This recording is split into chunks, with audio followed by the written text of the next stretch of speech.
Yes, this is Mr. Controversy, and this is the infamous three-point conversion station. Keep it locked.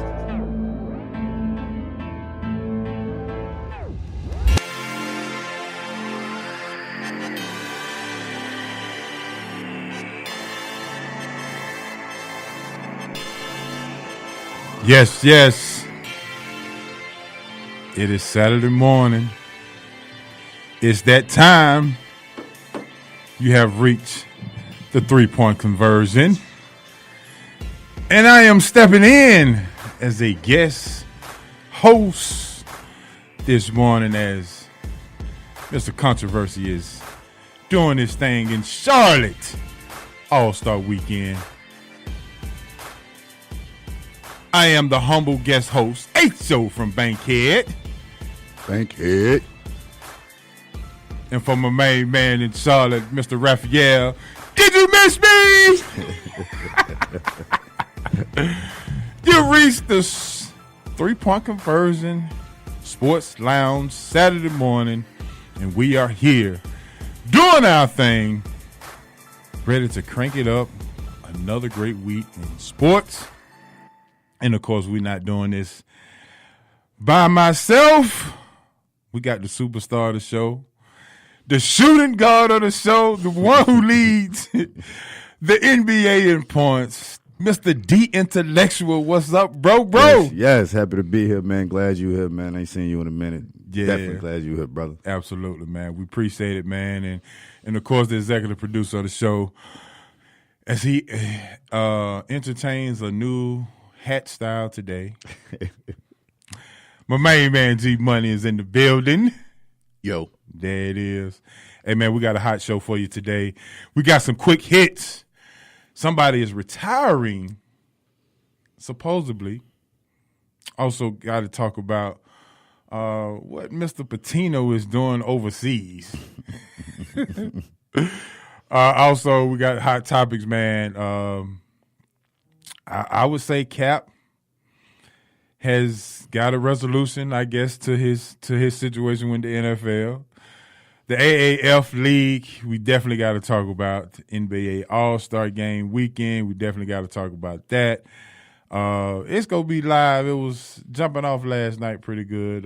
USA and the world, pretty decent game.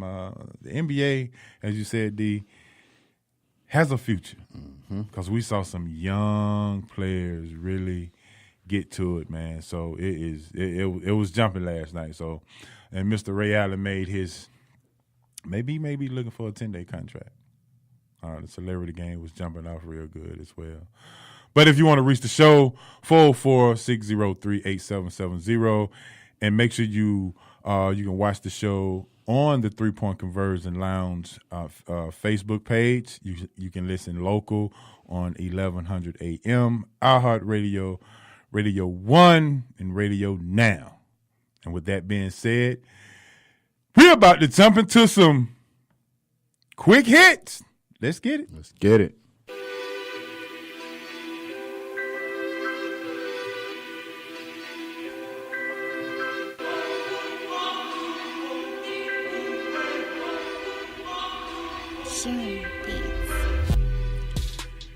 Here we go with the quick hits. D, they say my man CC Sabathia could be plans on retiring after the 2019 season. The announcement should be made today. Your thoughts on Mr. CC? I think it's about time. I think he's had a very good career. We thought a couple years ago that it may have been over then, but he kind of reinvented himself and kind of came back and changed it up and has been successful. You know, has had a good season last year. Of course, it wasn't great, but it was a good season. It was a stable season. I was just thinking I was just thinking whether or not he go to the Hall. Let me try to pull up some of his numbers. I don't know if G got none ready or whatever. But if he's a Yankee, it's more likely. Right. 246 wins, career ERA 370, 6-time All-Star, got a World Series, he's won a Cy Young. He led the majors in wins twice.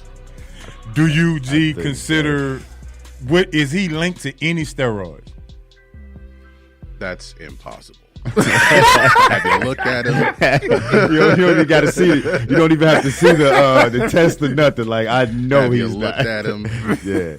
And I mean, he's also, I want to include, like, since we'll be playing this season, he's at 2,986 strikeouts. And, you know, the 3,000 strikeout club. kind of like the It's, you know, it's one of those exclusive clubs. So 246. He's gonna get over 250. And to have the numbers of a guy who pitched primarily in the 2000s.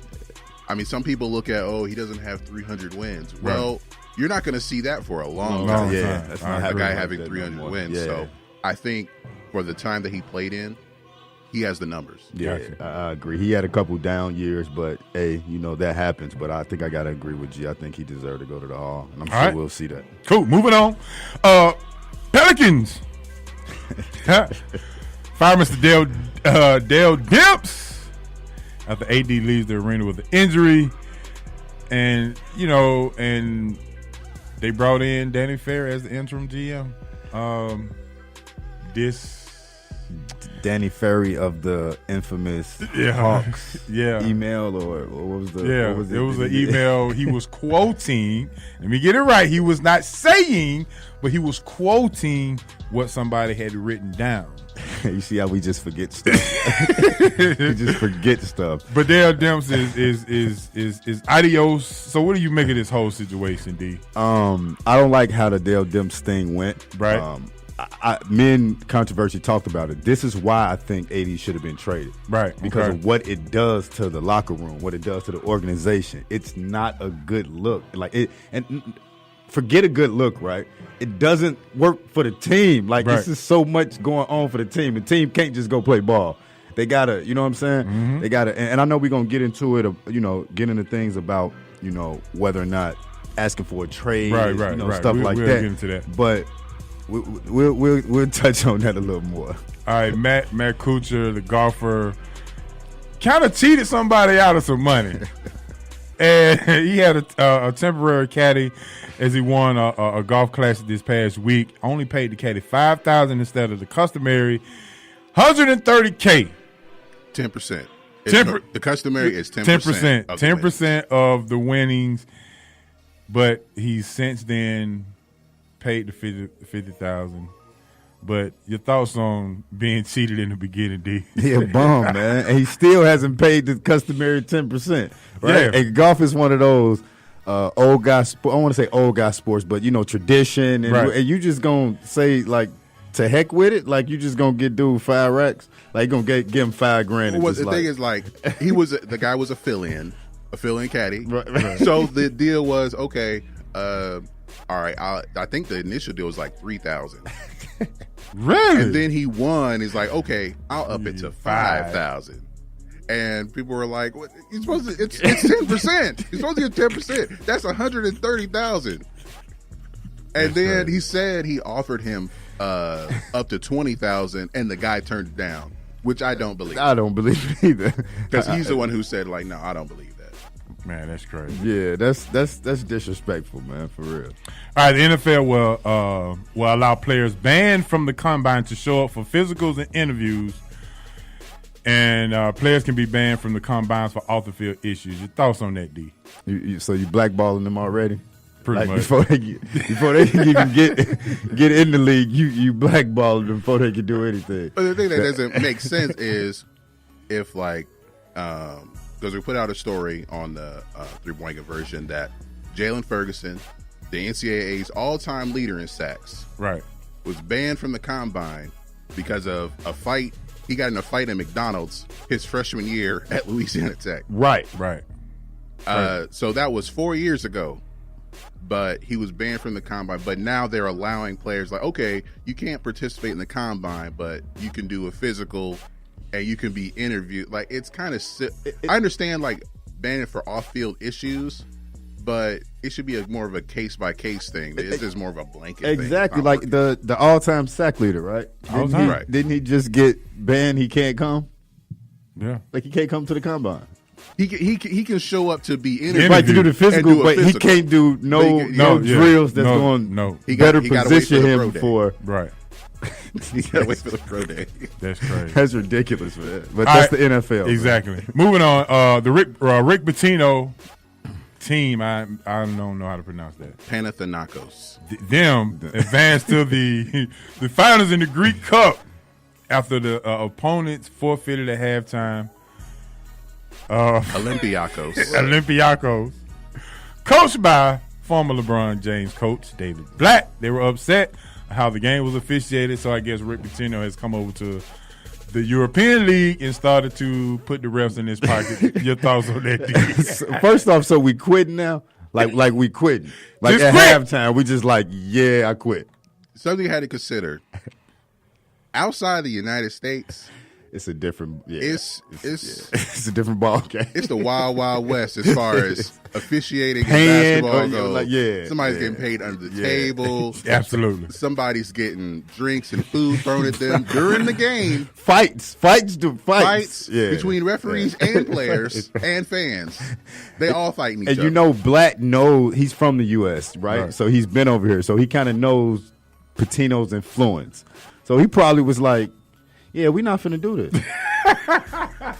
Not finna do this." But I just can't get with the quitting, yo. You know what I mean? Like I I'm agree. not that. You know what I'm saying? Like I'd rather go out. My team gonna play hard. If the refs cheat us at the end of the night, we can say we played hard. We had to play against, 7 people at a time. You know I what agree. mean? David Blatt not getting his reputation. One more thing that happened after this game, I believe Panathinaikos owner, in a bit of trash talking, trolling, placed a pair of women's underwear on Olympiacos' bench after they left. I believe you sent him the idea because you Oh, know that you wasn't the, me? you the master It troller. wasn't me. He didn't get that from me. I feel you. All right, D. Some that's probably close to your heart here. The Brewers wants to limit the club fans that come to Miller Park. Tickets, pre-sale tickets for 10 home games against the Cubs will be made available to Wisconsin residents only. Out-of-state fans have to wait until tickets are available to the general public. What's going on with this, bro? Actually, I'm not even mad at it. I'm not mad at it. And the reason I'm not, right, is because have you seen Brewers games? It's like a Cubs home game.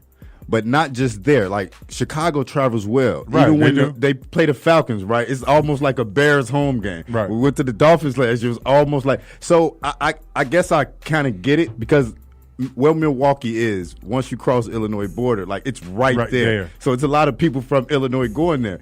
It's so a Green Bay fan had season tickets to the Bears, and the Bears season ticket holders can go on the field pregame and kind of interact with the players. He always had on Green Bay stuff. Right. They told him he couldn't do it. They didn't. He was suing them, so he completely wiped it. They said nobody can do it anymore. So I kind of get it. You know what I mean? Like the team wants to be a home game. Like I mean, I understand. I don't like it, but I mean I get it. Hey, it is what it is, baby. The Midwest, baby. I feel you. All right, last on the list, Marcus Johnson, Jack Sigma, Paul Westphal, and Ben Wallace are newly named Hall of Fame finalists. Any thoughts on this? Mr. Jack Sigma probably had one of the most unstoppable moves in the post that I've ever seen. Marcus Johnson, UCLA great, played with Milwaukee as well. They both was actually teammates. And Ben Wallace obviously wins the ring with the 2004 Pistons. Your thoughts on them being finalists and moving forward? Who you think gets in? Don't know much about Marcus Johnson, but you did inform me a little bit about him. Jack Sigma, I definitely think he's going to get in. Paul Westphal, I think he probably definitely going to get in just from everything that he's done. I know they're saying as a player, but I think when the voting goes, they kind of think about everything you've done for the game. Well, they take college stuff. Yeah. Ben Wallace, so I don't want to say he don't deserve, right? Right. But don't have Dennis Rodman call the show. So I don't think he was the best defensive player ever, right? I kind of get at the Rodman because he can to me he can stick 1 through 5. Right. But Ben Wallace was I think the first 3-time defensive player of the year. Let me check. It might be 4 times. 4 times, something like that. Yeah. So that alone kind of like makes you like give it to him. But like if you take away let's say 6 years, maybe 8 years, which was his peak when he was in Detroit, like maybe a year or two in Chicago. He was In Orlando, he got a lot of rebounds, but you didn't really hear much, you know. So Wallace, 4-time Defensive Player of the Year, 5-time All Defensive First Team. He led the league in rebounding twice, in blocks once. Pistons all-time leader in blocks. 4-time All-Star. So yeah, he going in. I mean, like, this was all like, but you are talking about a 6-year period, right? That's Right. what I'm It's a 6-year saying. period. Like, and if you take away the 6 years, it's kind of like, well, who knew what he was going to be until he got to? But my thing is, does the malice in the palace take away from any of these accomplishments? That's your question that you have to ask yourself. Yeah, wasn't No, you know why? I say no because Ben Wallace's role in that is not really talked about all that much. It sure isn't. Like, the first name you think of is Ron Artest. The second name is Steven Jackson. The third name is Jermaine O'Neal. And to be honest, it kind of, I don't want to say it was Ben Wallace's fault because it wasn't, but after Artest saw who he was about to be up against, right, it kind of changed everything. Okay, so I don't want to fight him. I'm gonna go sit up. I'm gonna go lay on the table. Wasn't Chris Webber part of this also? Yeah, but these are the guys mentioned. These are new finalists. New finalists. But Chris Webber is also a finalist, right? Along with. Think he gonna finally get in? I think he has a chance this time. Him and Jalen done made up, I think. At least they've talked. I mean, the weird thing is that the numbers don't change. Yeah, the number don't change. You're right. Oh, and also, for anyone who's seen White Men Can't Jump, the guy who came back with the gun. Right, that's Marcus Johnson. That's Marcus Johnson. Yeah. Oh, absolutely. You know what? I'm gonna shoot everybody. That's absolutely. There it is, my man. All right, man, that's going to conclude our quick hits. And when we come back, we got hot topics. We talking Cap. Talking NFL. Keep it locked. You listen to 3 Point Conversion Sports Lounge on the Real 1100 with your boy H.O. from Bankhead and D Intellectual. Yes.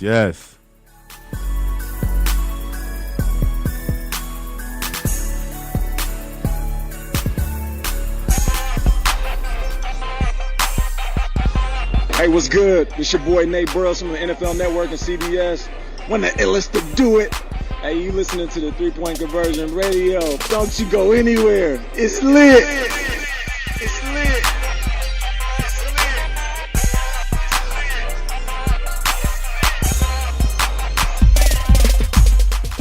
Have you been looking for a radio station that gives you sports? I don't believe it. It's a touchdown. Entertainment? Are you not entertained? And other special interest talk shows? Well, isn't that special? All on one app? Yo, that's dope. What app is that? It's the Real 1100 AM app for WWE. Grab it for free in your Google Play or Apple App Store today.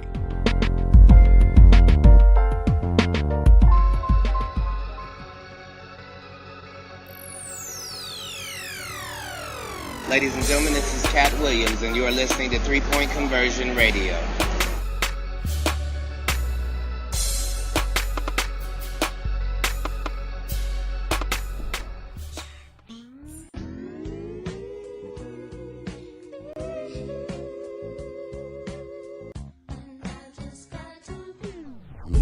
Yes. Back at you, H.O. D Intellectual, my main man G. Mr. Controversy's out on assignment in Charlotte, covering the All-Star Weekend. This segment sponsored by Sidney Cuts Barbershop, 3000 Chapel Hill Road, Suite 206, Douglasville, Georgia. You're talking about a barbershop mix with old school and new school, the unity in sports talk, and no empty seats in the barbershop. Boy, they say it's the place to be. Make sure you get there, baby. Shout out to my main man, Dwayne Chambers. You can find him on IG at SimHigh, the barber.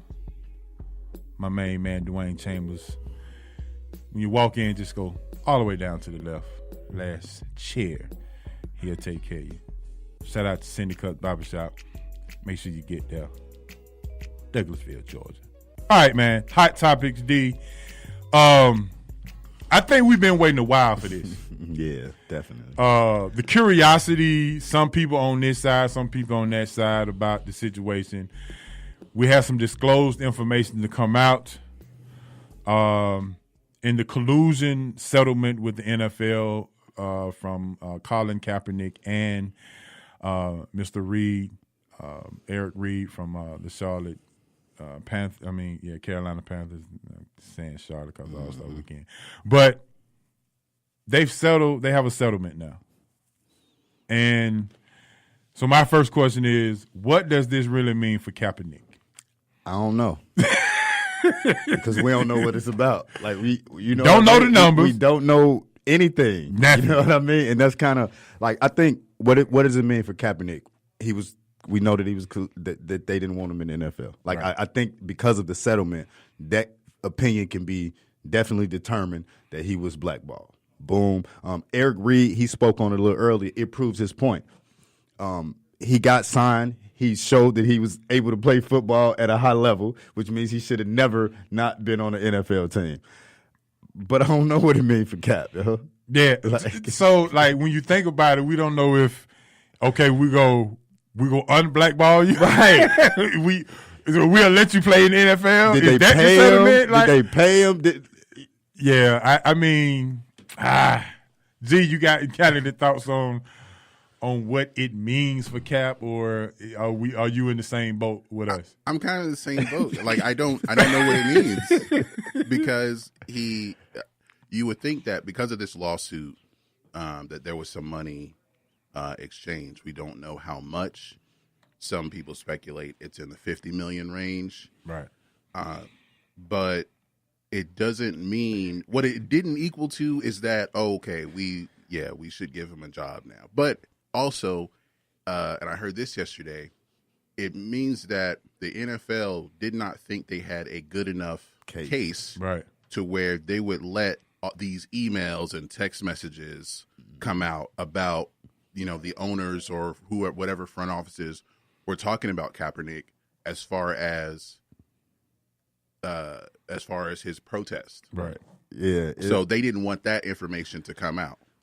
And I guess I understand from his end, like, I guess it's like we know pretty much what the text messages said. We know that they didn't want him to play. So him kind of not taking it, the settlement, and trying to unveil that, right, what does it really do? Right? Like, it doesn't really do anything because we know how it feels. We know what's going on, I feel you. Somebody is listening because we got a caller. Welcome, caller. You on the 3-point conversion. What you got? Y'all serious talking about Ben Wallace, Hall of Fame? Hey, we read the numbers. I mean, with the numbers, do we need to read the numbers again? Or I mean, we just talk. We just gonna use the name and say, nah, he's not going to get in. I mean, we could talk about the name, and that's a blah.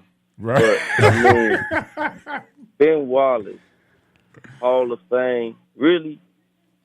Come on, man. Who's next? Cedric Ceballos. Patrick Ceballos. Stacey King. I mean, come on, man. This guy averaged 5.7 points for his career. Yeah, seriously? Yeah, definitely. He might need a fact check that. He had that 6-year run though. That 6-year run was ridiculous. And I think the biggest thing about it is the 4-time Defensive Player of the Year. I don't think that's been done. And leading the league in rebounds, and he does have a my ring. God. All right, what's it? 7 points, man. Yeah, I agree. Well, he's not an offensive player now. Let's be real. And we also got to talk about how the NBA does when it comes to the Hall of Fame. You got to think about some of the other names that are in there, some of the people that have made it for less. So I mean, I have a better chance of getting in my belief than Ben Wallace, and I ain't never suited up. My man, hey, what's your name and where you calling from? Man, my name Bruce, man. I'm calling from Chicago, man. That guy actually played for us, man. You not understand me. In consideration for the Hall of Fame, man. I feel you. Hey, Bruce, man, we appreciate it. We got to keep it moving, man, because we got to keep talking about this Cap. Hey, we appreciate you calling, though, bro. My man Bruce called in and say, nah. D, you done mess somebody up with that with the Hall of Fame. Hey, let's keep it rocking and rolling with did the players. Do we think the players wanted this, or do we call her the winner, or should we just say we know that the NFL, we see the kind of power that they still have to be able to first blackball you without really no concrete evidence, to change the narrative, and then to make a settlement and keep it confidential. I don't think the players won. I think the players won. I think the NFL won, because what I think the NFL learned is that if we do this again, right? Let's not send text messages. Let's not send emails. Let's talk about it in person. We're gonna do this like they did back in the day with the mob, right? We're gonna be putting our hand over the mouth. We're gonna lots of code. Right. We're gonna cover ourselves in a way that we're not going to have to pay $50 million to nobody no more. We're not going to have to, whatever the settlement was, they're going to make sure that this happens again, but it doesn't happen again. Right. Yeah, that's tough, man, because the NFL it shows itself when it comes to the type of power that they have. It's like this and that. So, and Eric Reed and Kaepernick were real sticklers on not giving in to. This was more about we're doing it for some of the players who can't do it, and some of the organizations that they all gathered with. It's a big thing. So I'm very interested. Do you think any of these things will be leaked out going forward? I think it will. We know how it goes, right? Nothing ever stays disclosed, right? Like something get leaked. And I'm very interested, just based on even what you said, what Eric Reed and Kaepernick was saying about. It's not about the money. It's about doing this. And I want to know, you know what I mean? I want to know what has been done. And maybe they did do good. Maybe the players did win, and that's why the NFL doesn't want the information disclosed. I think they didn't want that information disclosed either way. Right. You don't want to know. The NFL doesn't want the players to know. We already see that sometimes the teams don't care about these players. That's kind of what we get from some of the situations we've seen. But they don't want that out. They don't want proof. Yeah. They don't want the proof to come out. Yeah. What if we find out that a certain amount of money was paid to Kaepernick or Eric Reed? Kaepernick still doesn't, play or get a job or whatever. Will some people call him a sellout that he actually did it for the money? Do you think that comes up going forward? I think on that end, it's going to be people on both sides. People on both sides. I think the people that's for Kaepernick overall could care less about the number.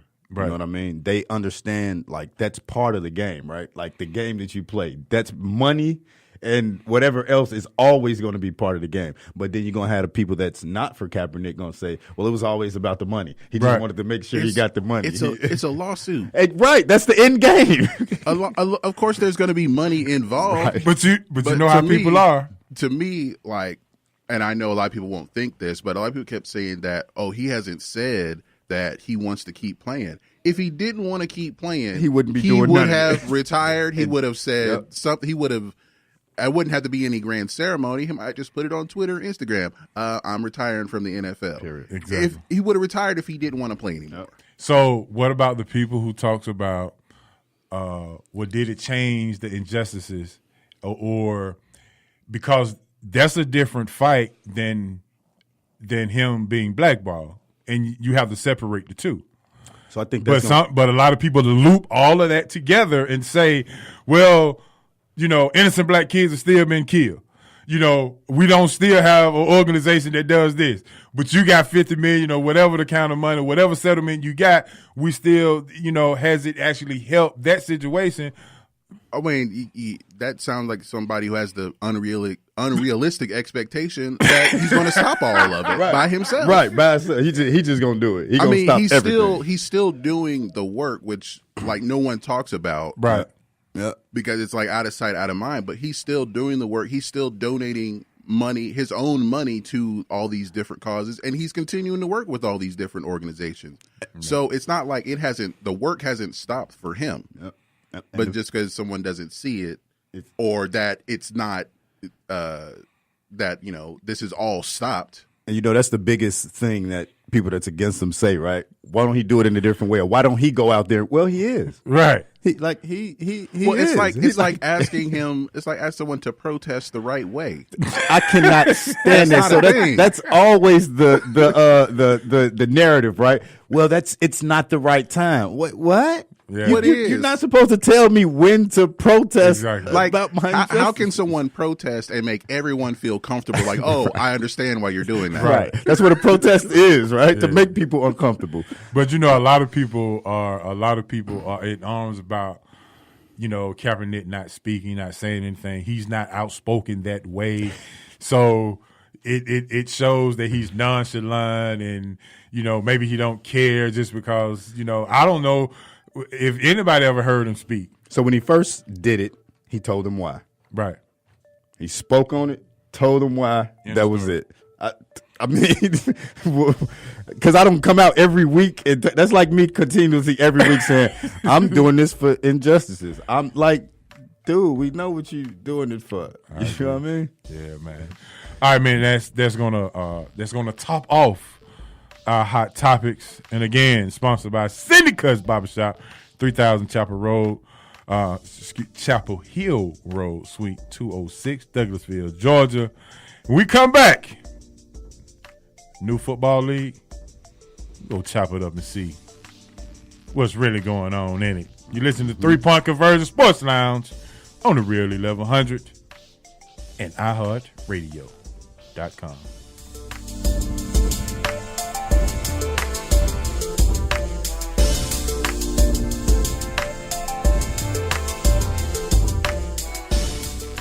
Yo, you chilling with the 3 Point Conversion Sports Line. It's Chad Johnson.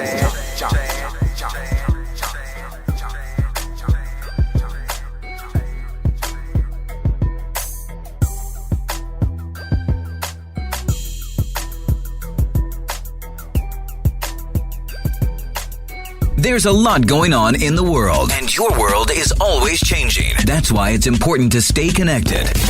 The latest news, the latest entertainment, the newest music. If it's in the air or on the air, it can be in the palm of your hand, wherever you are, with the iHeartRadio app. iHeartRadio. Over 1,500 live radio stations from across the country, and over 15 million songs to create your own custom stations. Text IHR to 45495 to download the app or listen at iHeartRadio.com. Standard text and data rates apply. Hey, I'm Stephon Gilmore for the New England Patriots. You listen to the 3 Point Conversion. 3 Point Conversion. 3 Point Conversion.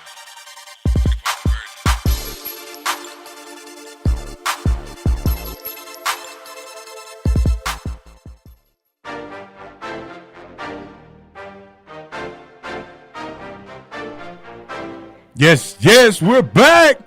3 Point Conversion Sports Lounge.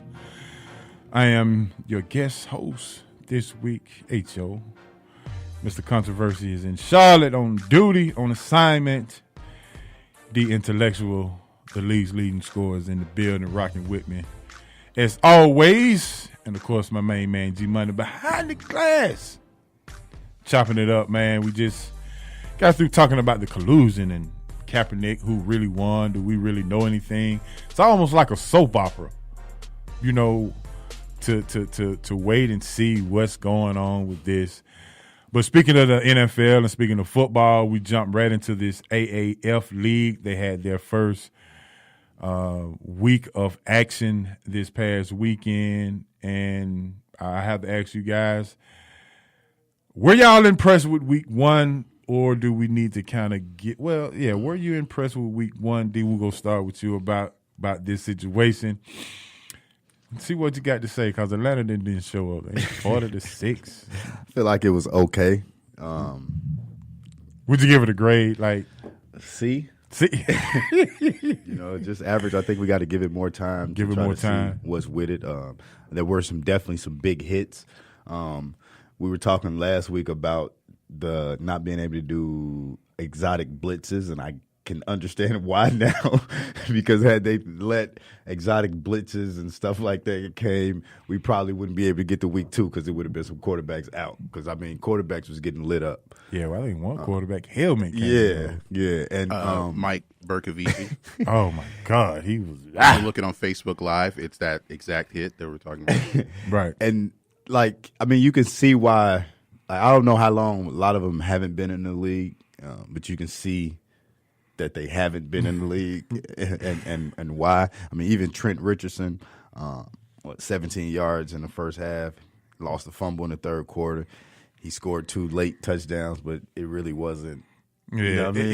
You don't really get that feel. And so let me ask you guys this. So the first week, I would probably give it a C as well. G, I don't know what kind of grade you would give it, but what would you throw? C minus. C minus. Yeah, I don't know if it.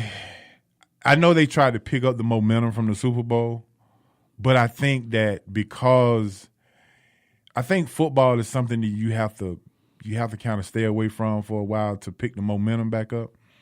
Mm-hmm. And going straight to this with big hits and changing all the rules, the way that they do their the instant replays and with the mic'd up person, they sound more confused than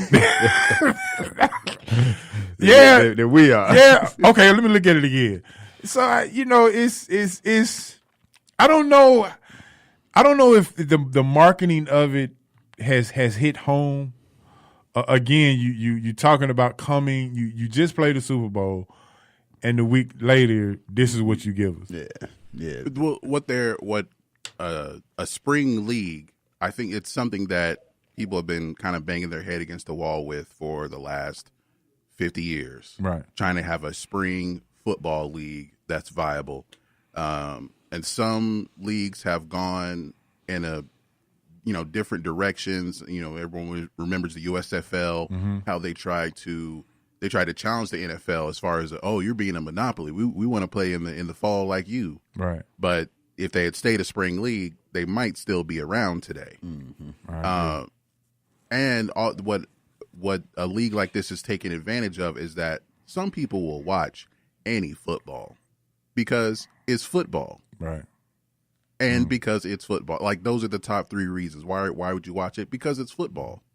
And, some people, like I probably mentioned this to you on the 4-Letter Network, that the NFL countdown seem to be on every day. It's the middle of March. Why are we showing NFL countdown? And if you tune in for 5 minutes, you like, dude, why am I even watching this? It's like y'all not talking about anything. Nothing. And it's on for an hour. You like the draft's not for another month and a half.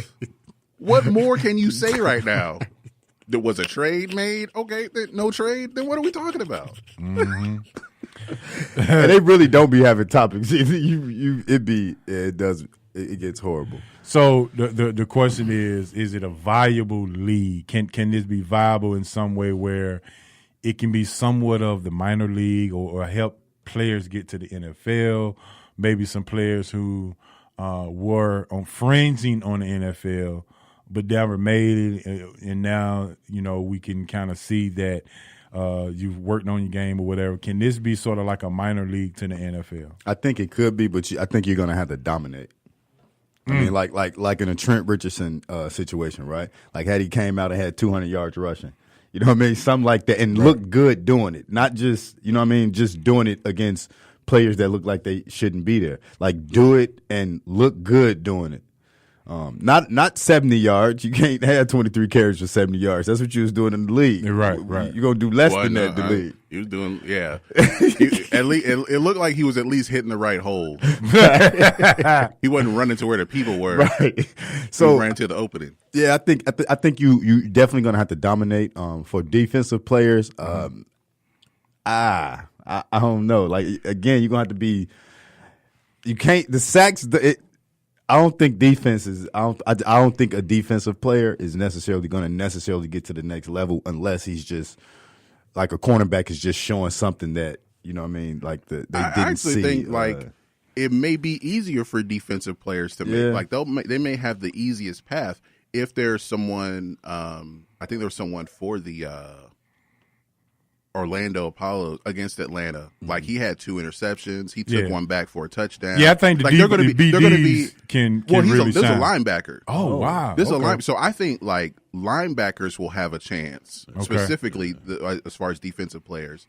I think it'll be harder for offensive players, especially quarterbacks. Yeah, I don't think. But I think by far the easiest position to make it to the NFL, because we've seen there's some familiar names, are kickers. Yeah, right. Yeah. Like, oh, this guy used to, used to play with this. So I think the kickers will have the best chance as far as getting back to the league. Yeah. What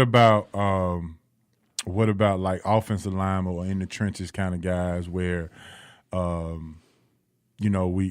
it's so many injuries on the offensive line each and every year, defensive line each and every year.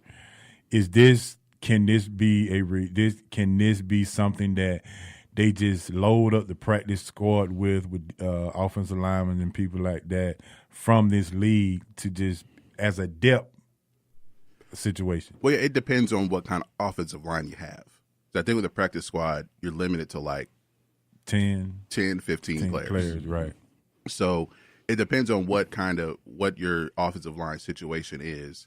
But because this is a league to where these guys are learning the fundamentals and kind of the limits they have as far as what kind of plays they can run, especially on the defensive end. Because it's a developmental league, they're learning the fundamentals. You kind of the coaching is going to be the most important thing for them. So if they're getting coached well, and you can see that, then that's where a team would do that. Like, okay, we need to get some of these offensive linemen into camp. Right. Do you think some of the coaches could jump to the NFL? Could they be? No. I mean, these are has-been coaches pretty much. That, and I think that's part of the selling point. Like I mentioned last week, like with Michael Vick, he's the face of the Atlanta Legends, and he's not even on the field. Right. So, and these coaches right now, it's kind of like college football, to where the coaches are the stars. The coaches are the names that as far as this league goes. A few players, right? But because it's where these are some markets to where they don't have a professional team, like Salt Lake City, Birmingham, San Diego. What do you sell the public on? You got to have a familiar face. So that's where the coach comes in. And some of these guys, they're not. Steve Spurrier, he's not coming back to the NFL. Right. Rick Neuheisel, no. Yeah, I agree. AD, Kaepernick, was he right for asking for $20 million? I think from he was the AAF. Absolutely right. Absolutely. And the reason I say that is was it enough? Right. And that's probably a good question, right? Because I think once Kaepernick signed with them, right, for the 20, 30, 40, whatever, the ratings instantly would have climbed, right? Because how many people aren't watching football because of Kaepernick? How many people are supportive of Kaepernick? So, okay, y'all going to give him a chance. We going to watch it. How much would that league or the owners had made off of Kaepernick? But do you know what? Every player gets the same contract. Yeah, it's like 3 years for 350 or 250 or something like that. 3 years, non-guaranteed, 250K. Yeah. So 80-something thousand a year. Yeah. And it's still not. And he won $20 million. Yeah. But the thing is, like, I that hasn't been proven that this actually happened. Right. But it came out from some people think Bill Polian may have leaked something like this to the Associated Press. Right. And he's been a huge critic of Kaepernick, saying, oh, no, it's not about the protests, it's about football, but then also trying to get in the good graces of the NFL by leaking this kind of information. Yeah. And it could have hurt Kaepernick to come play for this league. Right. And what I mean by it is playing with terrible players, right? Or those crazy players trying to make a name for themselves. Right. You know what I mean? Like it could have hurt him more than it could have helped him. You know what I mean? Right. I don't think it would have helped him. Like, what are you going to show? That he can throw the ball still? I think we know that. You know what I mean? Like, right. He playing with not even third string players. He's playing with players that cannot even get in the league. Right. You know what I mean? So even him playing with them, statistically, it may not have been a better situation overall anyway. Yeah. But I definitely think he's right for asking for the $20 million. Even if it was a Hail Mary. Yeah, Right. I'm gonna ask for it. See what y'all gonna say. Exactly. Yeah. Well, he's been negotiating for a while now. Hey man, let's go wrap it up, man. Talking about this AAF league. We got to move on and we got to talk some All-Star stuff. NBA All-Star Weekend is here, and we got to talk about it. So you already know. Keep it locked. Listening to the 3-Point Conversion Sports Lounge on the Real 1100. Yes.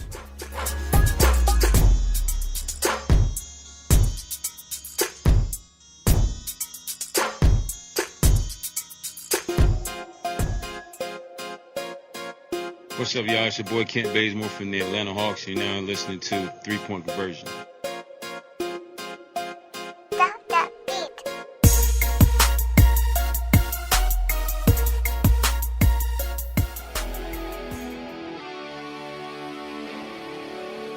Have a sports injury?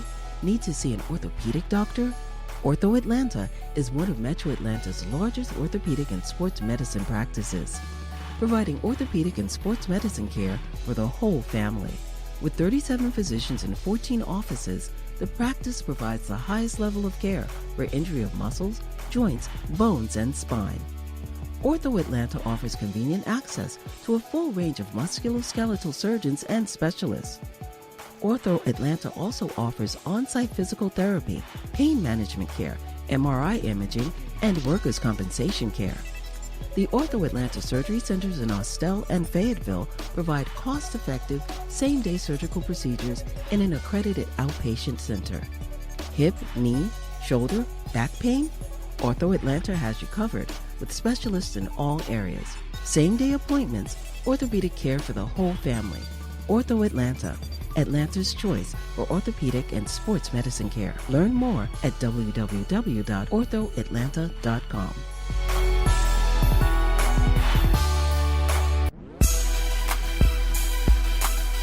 What's going on, guys? It's John Collins from the Atlanta Hawks. You're listening to the 3-Point Conversion Radio.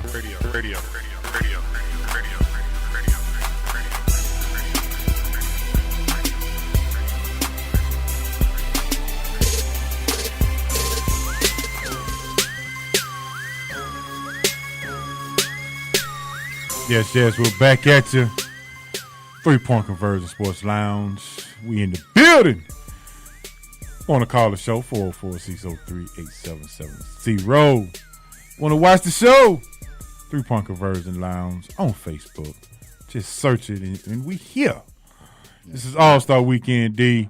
Yes. And a lot going on, man. And we talked Wednesday about how the picking and how the players pick the teams or whatnot. Do you see that this is a good way to do it, or do you figure it should be changed, or how do you see the format of the players being picked should go? I actually like it. It kind of works well, and I actually like LeBron being one of the captains every year because he picks to win.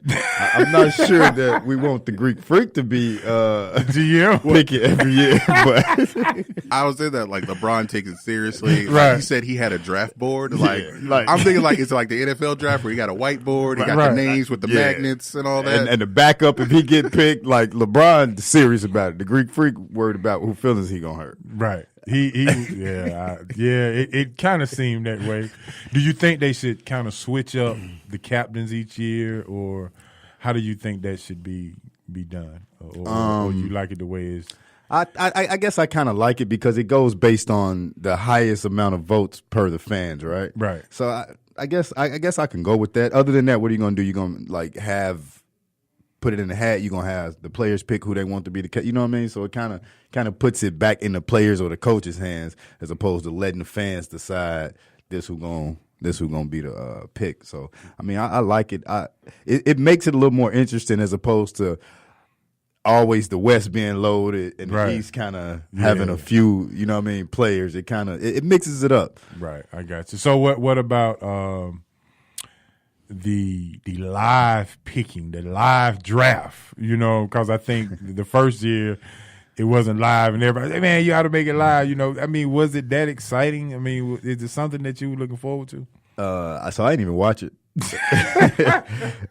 So, but I think that was I saw a replay of it, so I did see it. I think it was kind of dope, but I think either way, they did it because we asked for it. Right. We asked for it, we got it, and we kind of like, well, that wasn't what we thought it was gonna be. I mean, it was cool, but it wasn't what we thought it was gonna be. You know, and they was at a game. Right. So, they had games that night. I think that made it a little more, a little awkward. But, I mean, either or. I like the format. Whether or not it needs to be live, the draft or whatever, it really doesn't bother me one way or the other. But because they have been asking for it, I'm glad that they did bring it out. And I'm sure going forward it's going to continue to be live.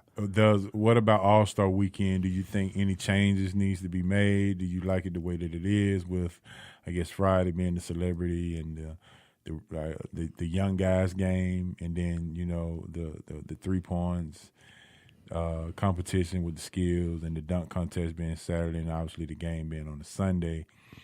That's kind of how the format has been over the years. Do you see that think something can be changed, or you kind of like the way that is, or any tweaks? I like the format. I definitely like, because Friday night it kind of eases you in, right? It kind of like celebrity, the rising stars. It kind of gets you ready for the rest of the weekend. Saturday night is always live, right? 3-point dunk contest. Like we ready about 6 o'clock, 6:30. Like you getting ready. You getting your wings ready. You ready to get it in. I don't. And when I say this, I don't know what could be done. I still don't really like the dunk contest. Okay. The year Aaron like it this year either. Right. The year Aaron Gordon and Zach LaVine was in it, I think that was one of the best that we had in recent years, right? Right. But they made it that, right? Just them two, right?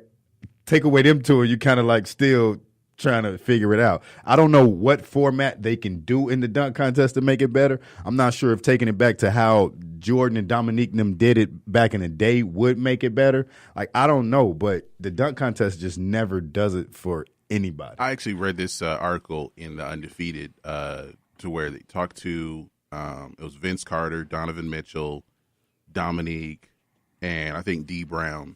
These are all guys who won a dunk contest.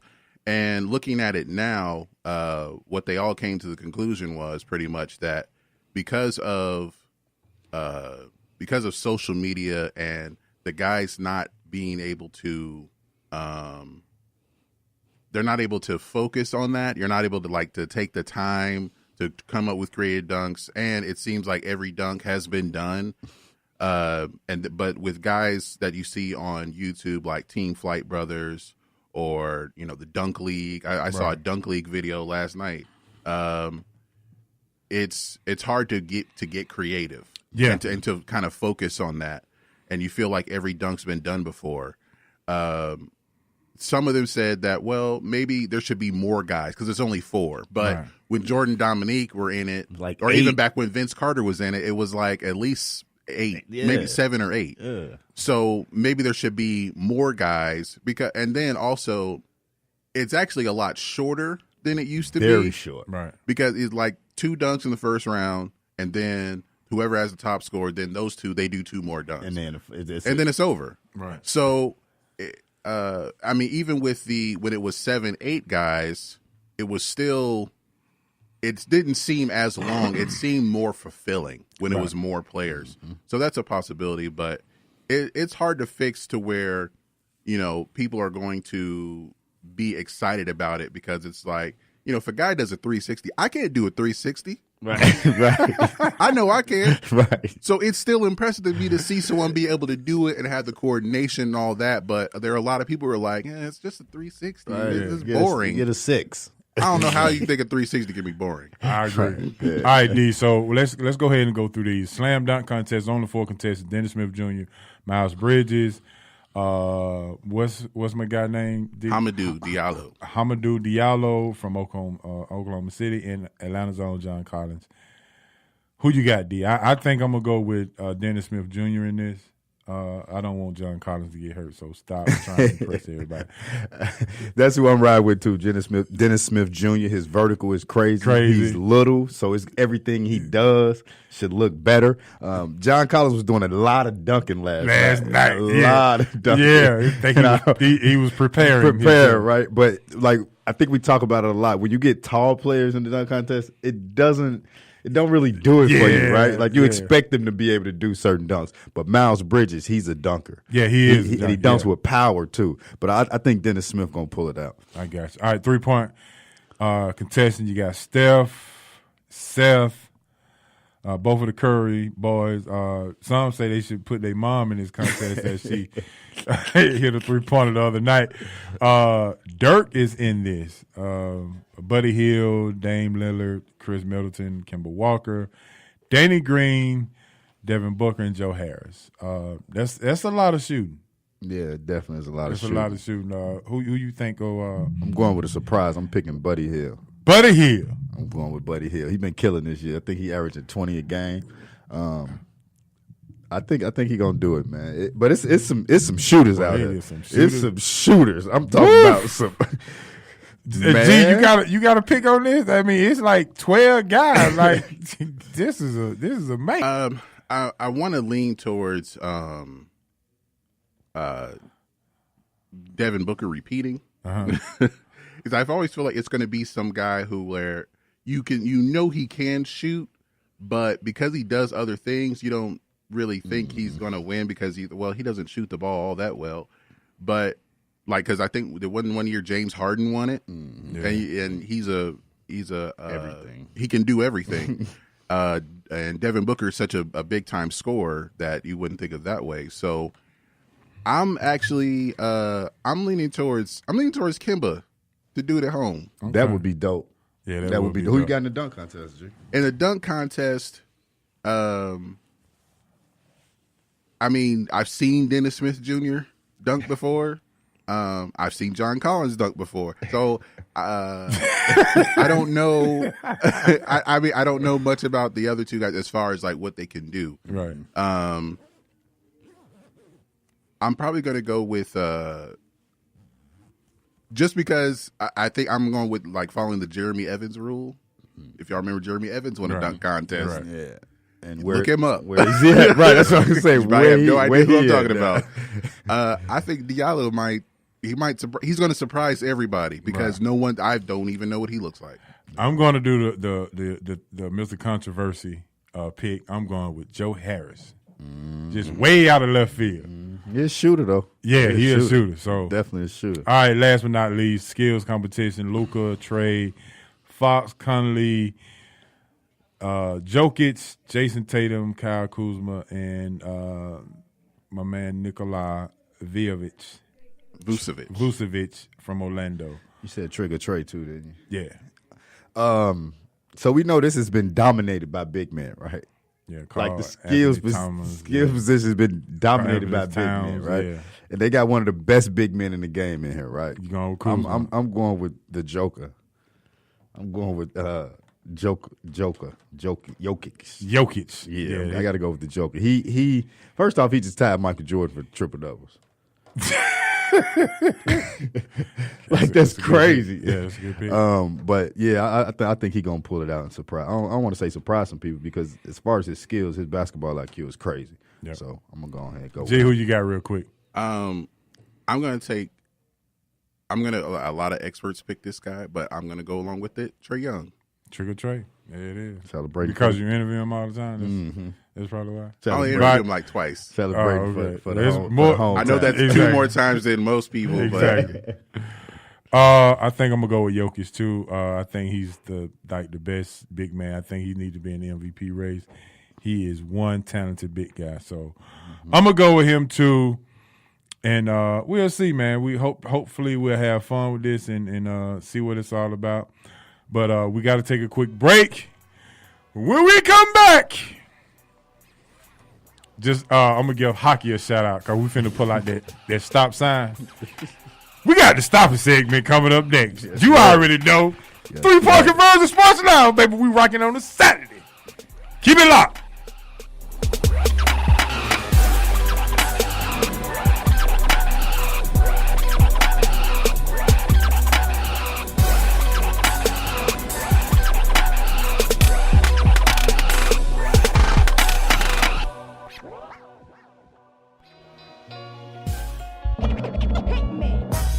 What's happening? It's your man Big T doing big things. Y'all know what it is. ATL Hawks official DJ and Rap City forever. You're checking out the 3-Point Conversion Radio. You dig?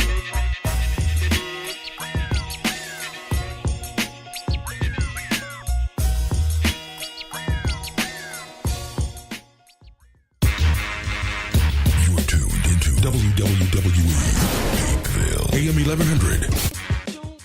The opinions expressed during the sponsored programs on this station are strictly those of the program hosts, guests, and callers and are not necessarily those of Beasley Broadcast Group, this station, its staff, other advertisers, or agencies. What's going on, folks? It's LA and Eric from Brownstown, USA podcast on the 3-Point Conversion. You know, LA, these guys may have the smarts on a national level, but I think we can take them when it comes to the 216. Man, stop it. You're a garbage watch. Anyway, check us out weekly for updates, news, stories, and opinions you can count on about football from the heartland of America, the Cleveland Browns. Only on the 3-Point Conversion. Now let's throw it back to the Sports Lounge now!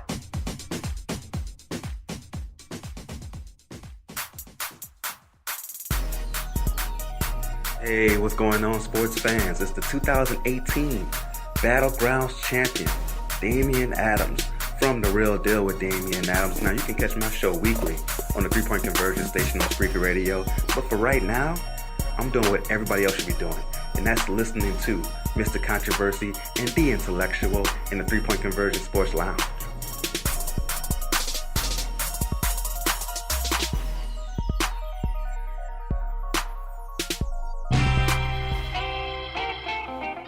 No mercy. Don't let up on him. Go hard on him, Mr. Controversy. Hit him with the stop it button.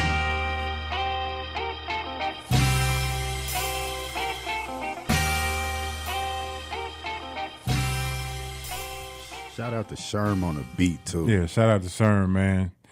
Sherm on that beat, man. But check it out, man. It is time for this wonderful, the most infamous, the most famous Stop It segment. Boy, and it is time to get to it because we got some, at least I think we have some stuff that we need to be talking about as far as the stop it, because there's been some things going on in the world of sports that I know we need to get to. So, geez, let's go ahead and crank up that stop it, baby. Stop it! Stop it! Stop it! Stop it! Stop it! Stop it! Stop it! Stop it! Yes. S-T-O-P, new word, I-T. Stop it! Stop it. Get some help.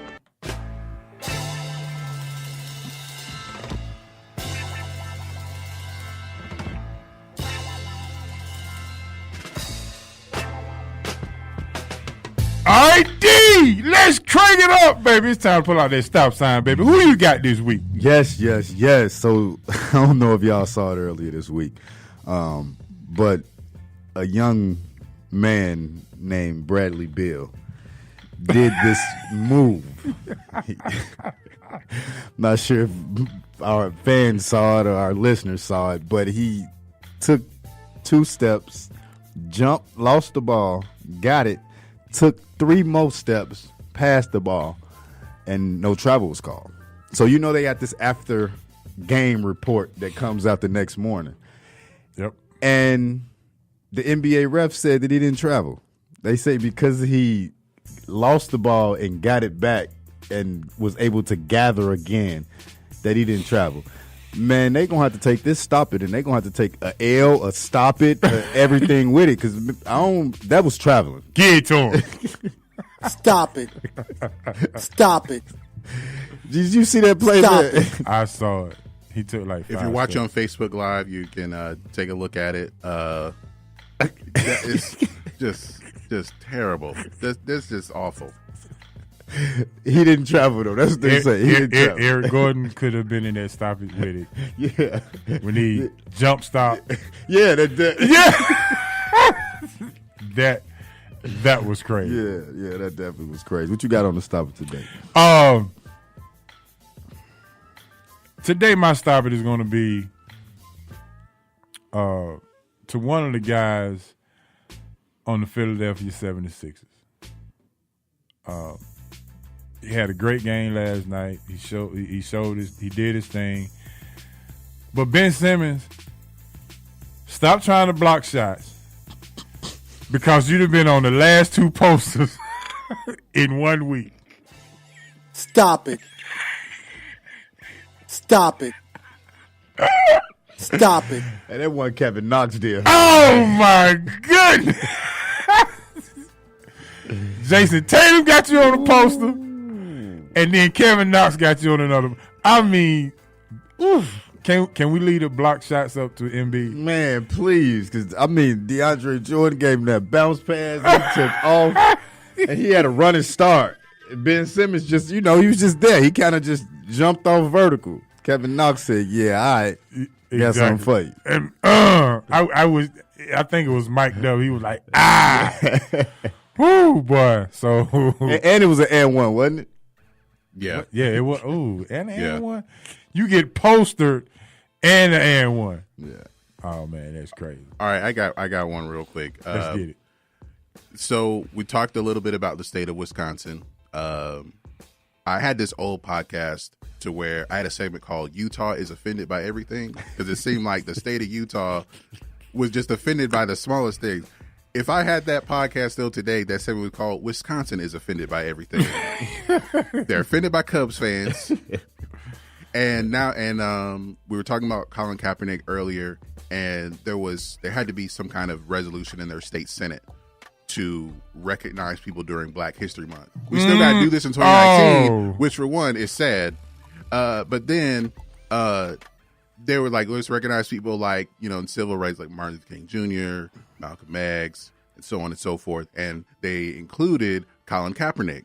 So the other side of the aisle decided to edit this resolution and take Colin Kaepernick's name out for, quote, obvious reasons. Yep. They wouldn't pass the bill unless his name was taken off. So Wisconsin, for also being offended by Colin Kaepernick, see, that's why your teams don't win. That's it. Oh my God! Stop it. Exactly. Yeah, give it to him, man. For real, like you got to approve who we want to be honored in civil rights. I agree. Come on, man. That's crazy. Take that. Stop it, man. All right, man. Let's go do it for the Stop It segment. We got some MLB to talk about. We'll take a quick break. We coming back. Something close to your heart, D. The Chris Bryant, we were just going to call it the Chris Bryant situation. Something going on up in Toronto that we got to talk about. And Manny and Bryce still unsigned? Still. Boy, let's talk about it. Keep it locked. Yes. 3-point conversion.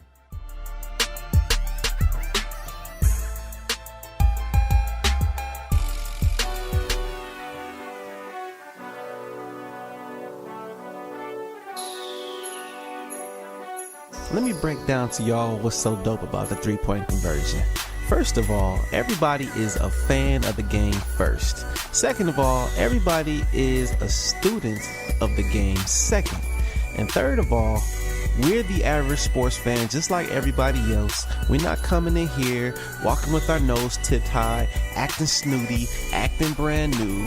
This is a grassroots organization. Bar none. The 3-point conversion, where fans' opinions matter. Be sure to visit the website www.the3pointconversion.com. Get your fix, get your articles, multimedia, and everything else that you, as a sports fan, need.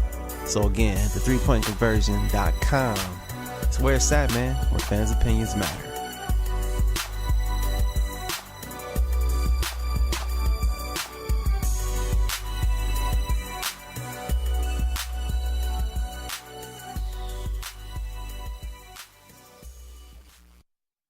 Okay, so where do more Americans turn first in the morning to start their day? Go on, tell them, Robin. Good morning, America. George. Good morning, America. Lara. Good morning, America. So, take it from Robin. Put some good in your morning. With ABC's Good Morning America.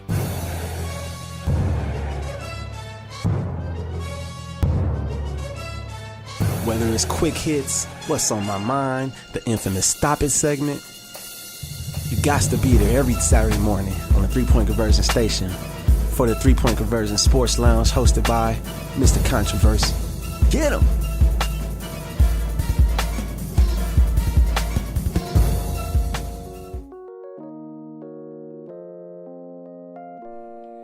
Yes, we're back. 3-Point Conversion Sports Lounge. D, what you got going on this weekend, baby? Man, first I'm finna go pick up these infrared 6s from Lenox Mall. There you go. After that, man, I'm chilling, man. It's supposed to be a rainy weekend this weekend. Yeah, man, get your rain boots on. Yeah, watch that also, the dunk contest and all that tonight. Watch the All-Star game tomorrow. Absolutely. Just relax for the rest of the weekend, man. Cool. Light weekend. G, you napping? Took some sleeping pills? What you got going on? After the last couple of weeks, I deserve a nap. My man. Yeah, you That's been great. exactly what I'm going to do, man. Take a nap. All right. Yeah, man, I'm just chill. Think I'm gonna jump out to some jazz festival, something like that. Hopefully it stop raining before then. Right. And then see what happens. But be watching the Duke game today, of course. And speaking of Duke, in about 7 minutes, got Deshaun Tate calling in. Talk a little college basketball. But before we get to that point, we got the MLB Diamond Report. Chris Bryant, one of your favorite players. Well, I don't know if one of your favorite players. He's on your favorite team. Yeah, definitely. The situation started out, they didn't want to call him up based on arbitration rules or whatever the case may be. I think they waited to call him up to try to get that extra year. Obviously, the Braves did the same thing with Ronald Acuna. This has started a trend. Now the Toronto Blue Jays is in the same situation with Vlad Guerrero Jr. about this arbitration. Your thoughts on that real quick? I mean, does it really matter? It just signed him earlier. I mean, your thoughts on that real quick? So I'm always an advocate for the players, right? Okay. However, I'm siding with the teams and the owners on this situation. The reason I'm doing this is because they have a players association. They have a players union. And this is part of the collective bargaining agreement that they signed. They signed to allow this to happen.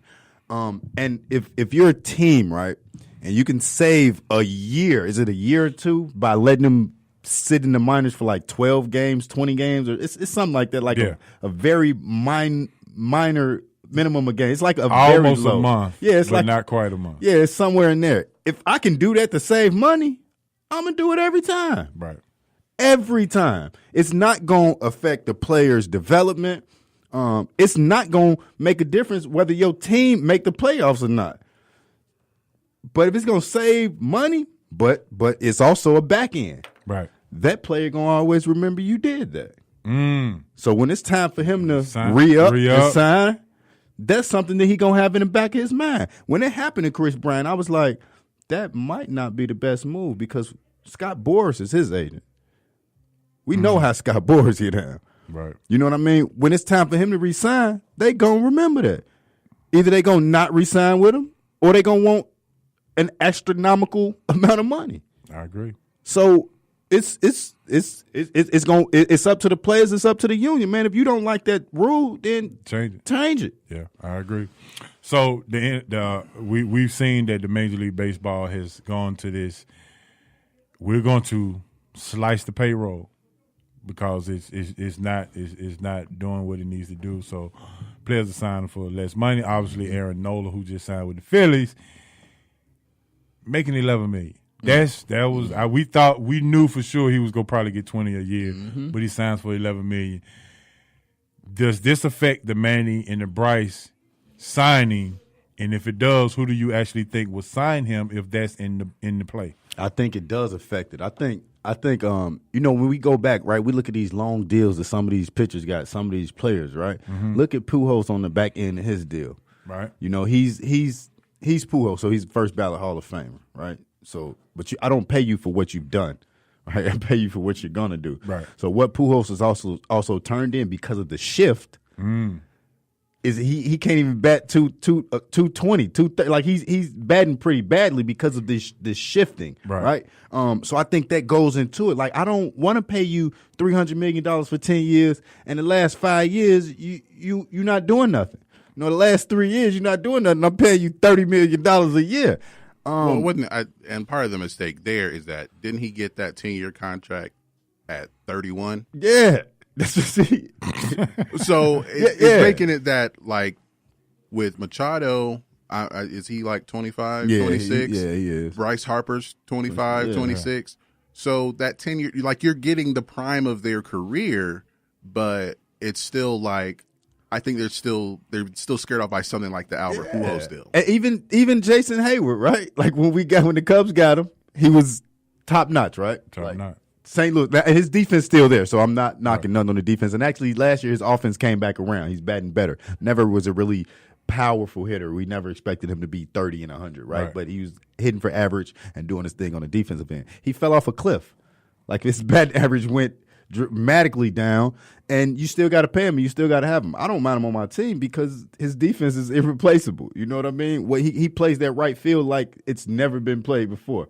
So I get it, but man, even the pitchers, right? You get David Price all this money, you get Darvish all this money, you get and then you don't get your return on your investment. So I get it. I heard that San Francisco was thinking about offering Bryce a shorter deal for a lot of money. Right. He's not going to take it. He already said he's not taking nothing, no short deals. But I understand it. Right. I give you 4 years. I give you, 25 a year for 4 years. I give you $100 million. Right. Because in 4 years, you'll be off my books. Hey, it's out the way. If I get 4 bad years from 3, and 2, you'll 2, know. Right. You'll know after 4 years if he's worth keeping on your team or not. Exactly. Like if I get you for 10 years, I'm stuck. I'm stuck with you. Yeah. And then no one's going to trade for you. You talked about who Vlad Guerrero Jr.'s agent is.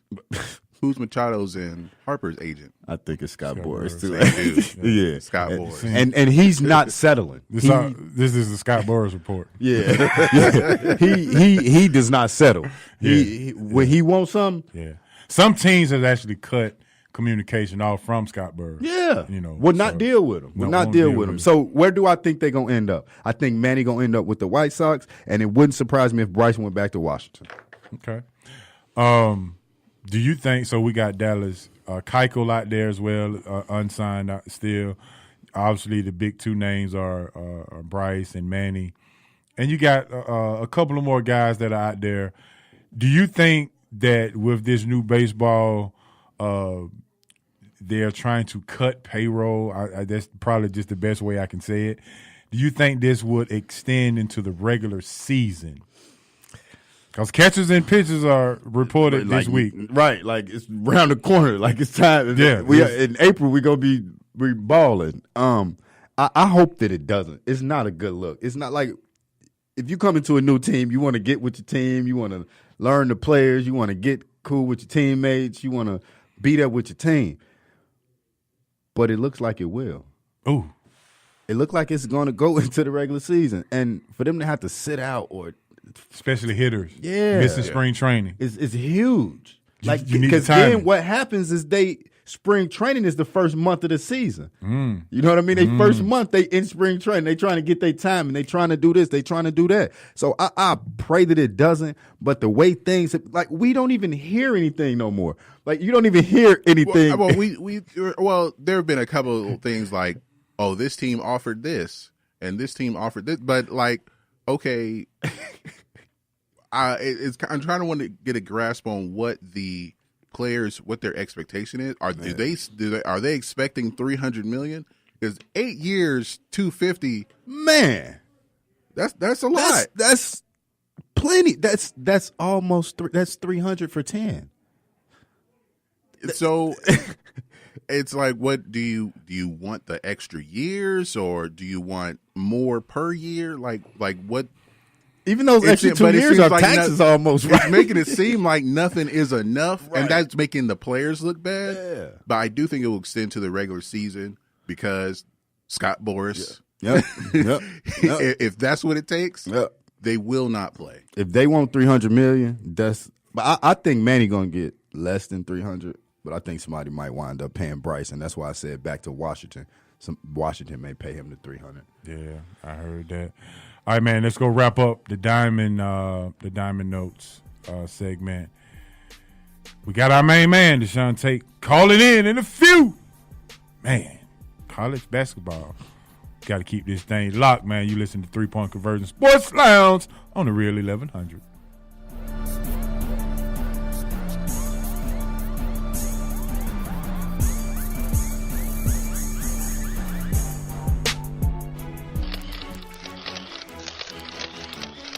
Shout out to 3 Point Conversion. This is your girl, Johnny Blaze. You dig?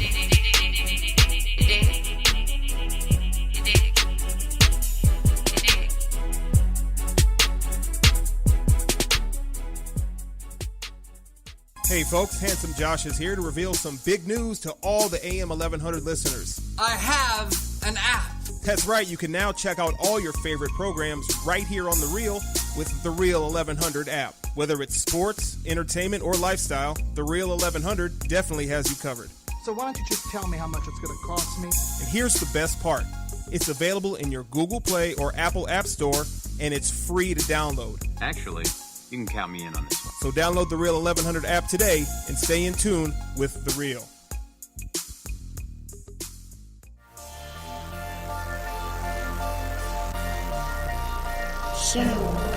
Hi, this is Aditi Kinkabwala with the NFL Network, and you are listening to the 3 Point Conversion.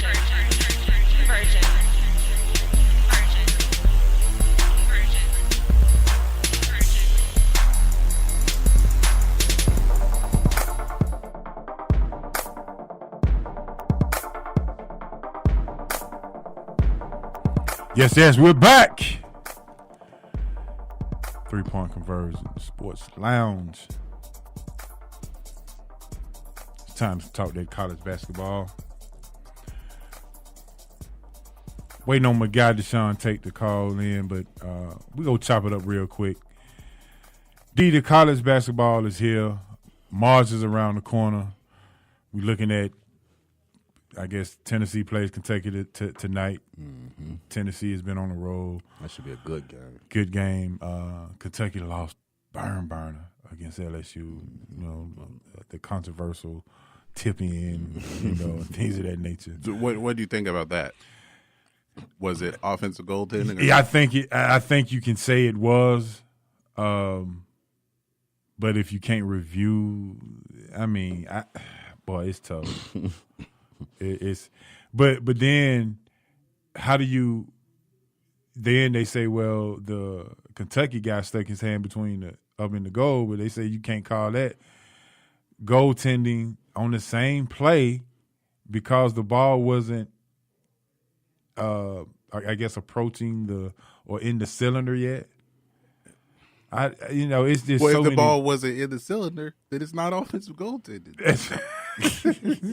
But if it is, yeah, it's just so many different ways. They should have had a jump ball. The game would still be tied. They would go to overtime. Yeah, or my thing is Kentucky. These are the kind of games you have to win at home. Mm-hmm. I mean, there are certain mistakes that you made on the end of the game that you have to win this at home. It showed LSU is a good team, and they may be a team to look out for. So my thoughts or my question to you, D, is: Are you believing in Tennessee? So it's Rick Barnes over there, right? Rick Barnes. It's always the right. Rick Barnes. Are we kind of treating him like Andy Reid in the playoffs?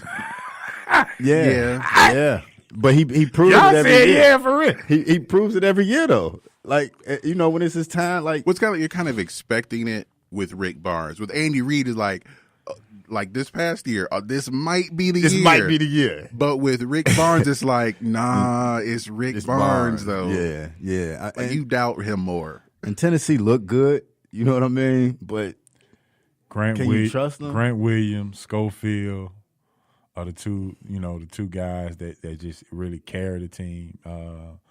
Jordan Bone, wing guard that plays really, really well. I think they only lost was to Gonzaga. Is that correct?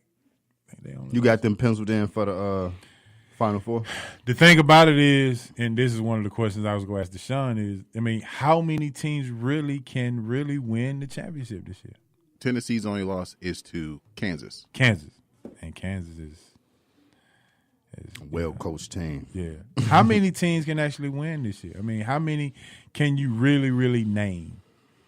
I mean, Villanova dropped some games earlier, but do you really vie them as a contender They won 2 out of the last 3. Right, so you always gotta. They kind of own the You always gotta kind of put them there. We talked about Duke.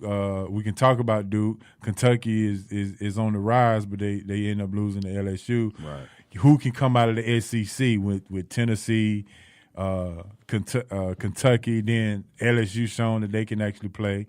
Then Florida can always sneak up on somebody. So how many teams can really actually do it? You never really trust the Zags. I mean, it's Gonzaga. And then when they came up against Tennessee and North Carolina, we see what happened. You know what I mean? I agree. Virginia, it's an ACC team, so they're definitely tight. Michigan kind of has the experience because they were right there last year. So. All right, well, on the phone, we got him. He's here. He's calling in. You can find him on IG at Take Sports. I got the son. Tate, what's going on, bro?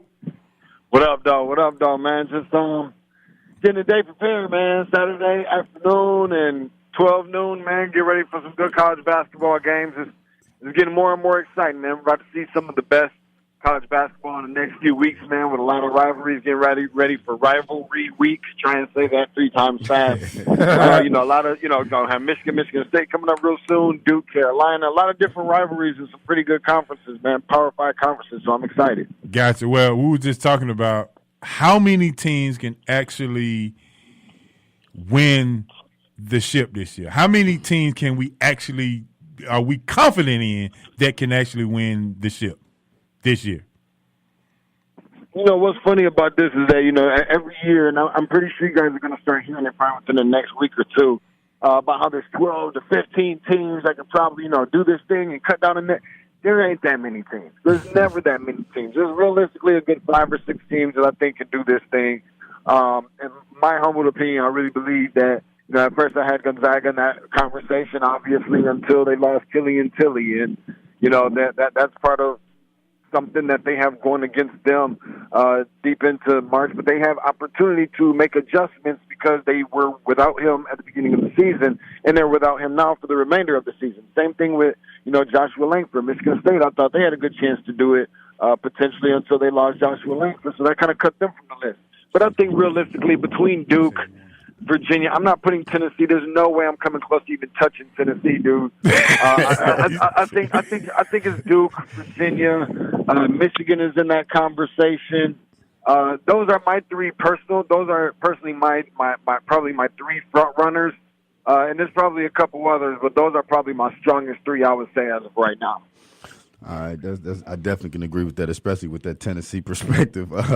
What do you think Duke did differently in that in the second half of the Louisville game, or what do you think was the real game changer? I think they just cracked down on defense, man. Really, they just kind of cracked, and they were able to buy some shots. Louisville. This is the thing that people don't understand, man, and this is one of the more impressive things about Duke. Duke is beating teams that hang their hats on defense. Louisville is one thing about Louisville, and give Louisville credit because they're not far removed from NCAA infractions under all the stuff that they went through with Patino, which was just a year ago. And then on top of that, that's probably hurt their recruiting some, but they've still done an exceptional job, and they've overachieved in my opinion. And so from that standpoint, Louisville, one thing we know about Louisville, they've always been a team that is a defensive anchor and hang their hats on defense. So they're one of the better teams in the country in defense. And then they beat, one of the top 2 or top 3 teams defensively in Virginia. Not once, but twice. And then they did the same thing with Texas Tech, who's a really good defensive team as well, obviously. So that's where you got to give credit, man. They were locking down on defense the way that Duke teams do. And they've been getting a lot of crap, man, from a lot of people, and obviously me being one of them, some people that were, questioning this team quite a bit. And when you have a lot of young guys, freshmen and stuff like that, I said, hey, you're going to get to a point just like all freshmen do where you're going to run into a team or multiple teams where you're going to maybe not be playing teams that are as talented as you are, but they're going to be more experienced. And they're, because Zion is the type of player, him specifically, that is sometimes offensively challenged. He's just bigger than everybody else. Now, that's not saying he's not a good basketball player, because I think the consensus would obviously agree. You're not doing the things that he's doing, and you're not a good basketball player, and you're only an athlete. Right. But, you know, you're going to start playing teams on the road, and you're going to go into the Carrier Dome against Syracuse. You're going to have to shoot against that zone.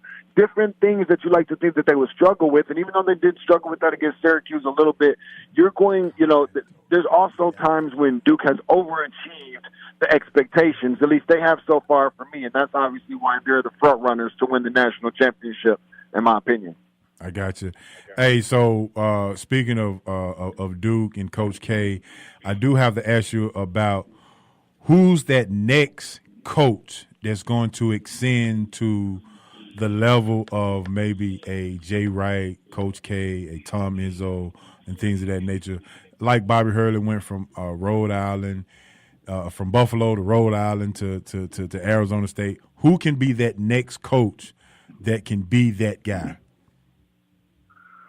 I'm not sure. That's a really good question. I mean, you got some good ones, especially obviously some young ones, and I personally think that in the right situation, and I know that, you know, him going to Texas probably didn't help the situation very much, but, you know, Shaka Smart is not far removed. People are starting to doubt Shaka Smart a little bit. I think his system and the way that he plays probably just doesn't fit. Now, if he landed at a spot like, and this is not a knock to the downtown of Atlanta area by any means with Josh Bassett, but if things didn't work out, that would be the perfect situation for a guy like him to get guys to be able to stay home. And then you got him and Tom Crean. Tom Crean is another guy who maybe don't have all the success. He doesn't have, you know, all these different Final Fours, but he does have one underneath his belt. And I don't think he's like that old either. So he can definitely make a case for himself. I mean, there's multiple, there's so many. But in the same token, you know, that's a tough thing to, that's a tough thing to do. It really is. I really like Ron Hunter personally. I mean, when you think about the things that Ron Hunter, everybody, you know, said, well, Ron Hunter's doing what he's doing, you know, because he's got obviously the best player in the league and his son on the team and blah, blah, blah, and whatever. And then they turn around and get DeMarcus Diamonds and whatever guys, and they may not be the most elite of elite, you know, talent, but whatever guys aren't going to Georgia Tech, whatever, what have you, some of those guys are ending up, you know, still in Atlanta, but they're going to Georgia State. They're getting transfers and things of that nature. So, you know, that's just what I think. I really like Ron Hunter, even if not Shaka Smart in a situation like a Georgia Tech. I really like Ron Hunter. If he doesn't get reached out to sometime really soon, I think that there's really some programs that are going to be potentially. I guess I'm trying to find the word for it, but they're going to be kicking themselves in the butt if they don't give an offer. Gotcha. Absolutely. All right, real quick, Deshaun, go ahead, D. Now, do you think Cam Reddish is the piece that has to excel for Duke to win the national championship? He's certainly probably the X factor. I think most people would definitely agree with that because Trey Jones is going to be Trey Jones, and you know Zion is going to do his part. If they can find a way for R.J. Barrett to stop shooting the air out of the ball, then I think I really do think that Cam Reddish is a very critical piece to that team. And you heard it here first. Now, I don't have any insight. You know, I'm a Hawks reporter as well. I don't have any insight. I don't know anything, but I really do believe that that's the type of player, if he's not the player, that the Hawks want to have on their roster. I really do believe that. The only thing about a guy like Cam Reddish is his motor for me sometimes. I've always been under the impression of thinking, and he reminds me of Rudy Gay so much. I'm not saying that Rudy Gay would be this guy, but I've always been under the impression that Rudy Gay could have been a Scottie Pippen-ish type of player with his tools and his size and his ability. He has the skill set, but he didn't want to be that. And I'm under that same impression with a guy like Cam Reddish, who doesn't necessarily have that type of motor. You almost have to pull him to the side in a timeout where the opposing player has been kind of, you know, killing him on the offensive end. And Cam Reddish, you almost got to pull him over to the side, yank him up by his jersey, and snatch him up and send him back out there to play, and then he'll play like the guy that you recruited. That's not something that Duke can afford to happen if they get down late in games, especially in the month of March, because it's still championship or bust for this team regardless. All right, there it is, man. Man, we really appreciate it. We got to move on. We got some other things to do. I know you're going to enjoy your college basketball experience today. Let's talk soon and let everybody know where they can find you on social media. I'm good with talking soon as long as we ain't talking about that football crap. At Take Sports on the Twitter as well as on the Instagram. You knew it was coming. At Take Sports, CATESTAKE Sports. I'm going to send you over this interview. I know I did. I'm going to make sure, we can get a way to push this interview that we have with Anthony Edwards a little bit, have the exclusive one-on-one with him. Yeah. And the Take Sports website is going to be coming up really, really, really soon, too. Be on the lookout for that. That's college basketball, pro basketball, high school basketball, the whole nine. My man, we really appreciate it, boy. You doing your thing. We'll holler soon. Deshaun Tate, man, always college basketball expert. But when we come back, got to take a quick break. Ask the doc. Injuries. It's always a part of sports. And we got the doc coming up to explain. You're listening to the 3-Point Conversion Sports Lounge on the Real 1100. Keep it locked.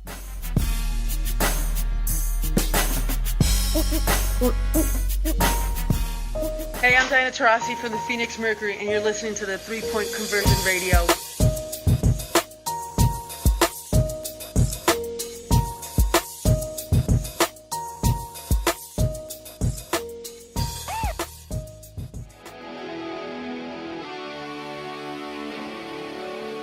Have a sports injury? Need to see an orthopedic doctor? Ortho Atlanta is one of Metro Atlanta's largest orthopedic and sports medicine practices, providing orthopedic and sports medicine care for the whole family. With 37 physicians and 14 offices, the practice provides the highest level of care for injury of muscles, joints, bones, and spine. Ortho Atlanta offers convenient access to a full range of musculoskeletal surgeons and specialists. Ortho Atlanta also offers on-site physical therapy, pain management care, MRI imaging, and workers' compensation care. The Ortho Atlanta surgery centers in Austell and Fayetteville provide cost-effective, same-day surgical procedures in an accredited outpatient center. Hip, knee, shoulder, back pain? Ortho Atlanta has you covered with specialists in all areas. Same-day appointments, orthopedic care for the whole family. Ortho Atlanta, Atlanta's choice for orthopedic and sports medicine care. Learn more at www.orthoatlanta.com.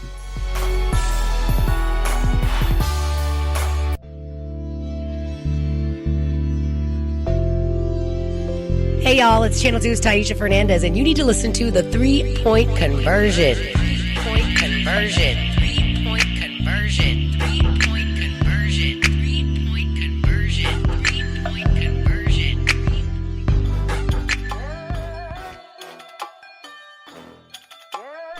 Yes, we're back.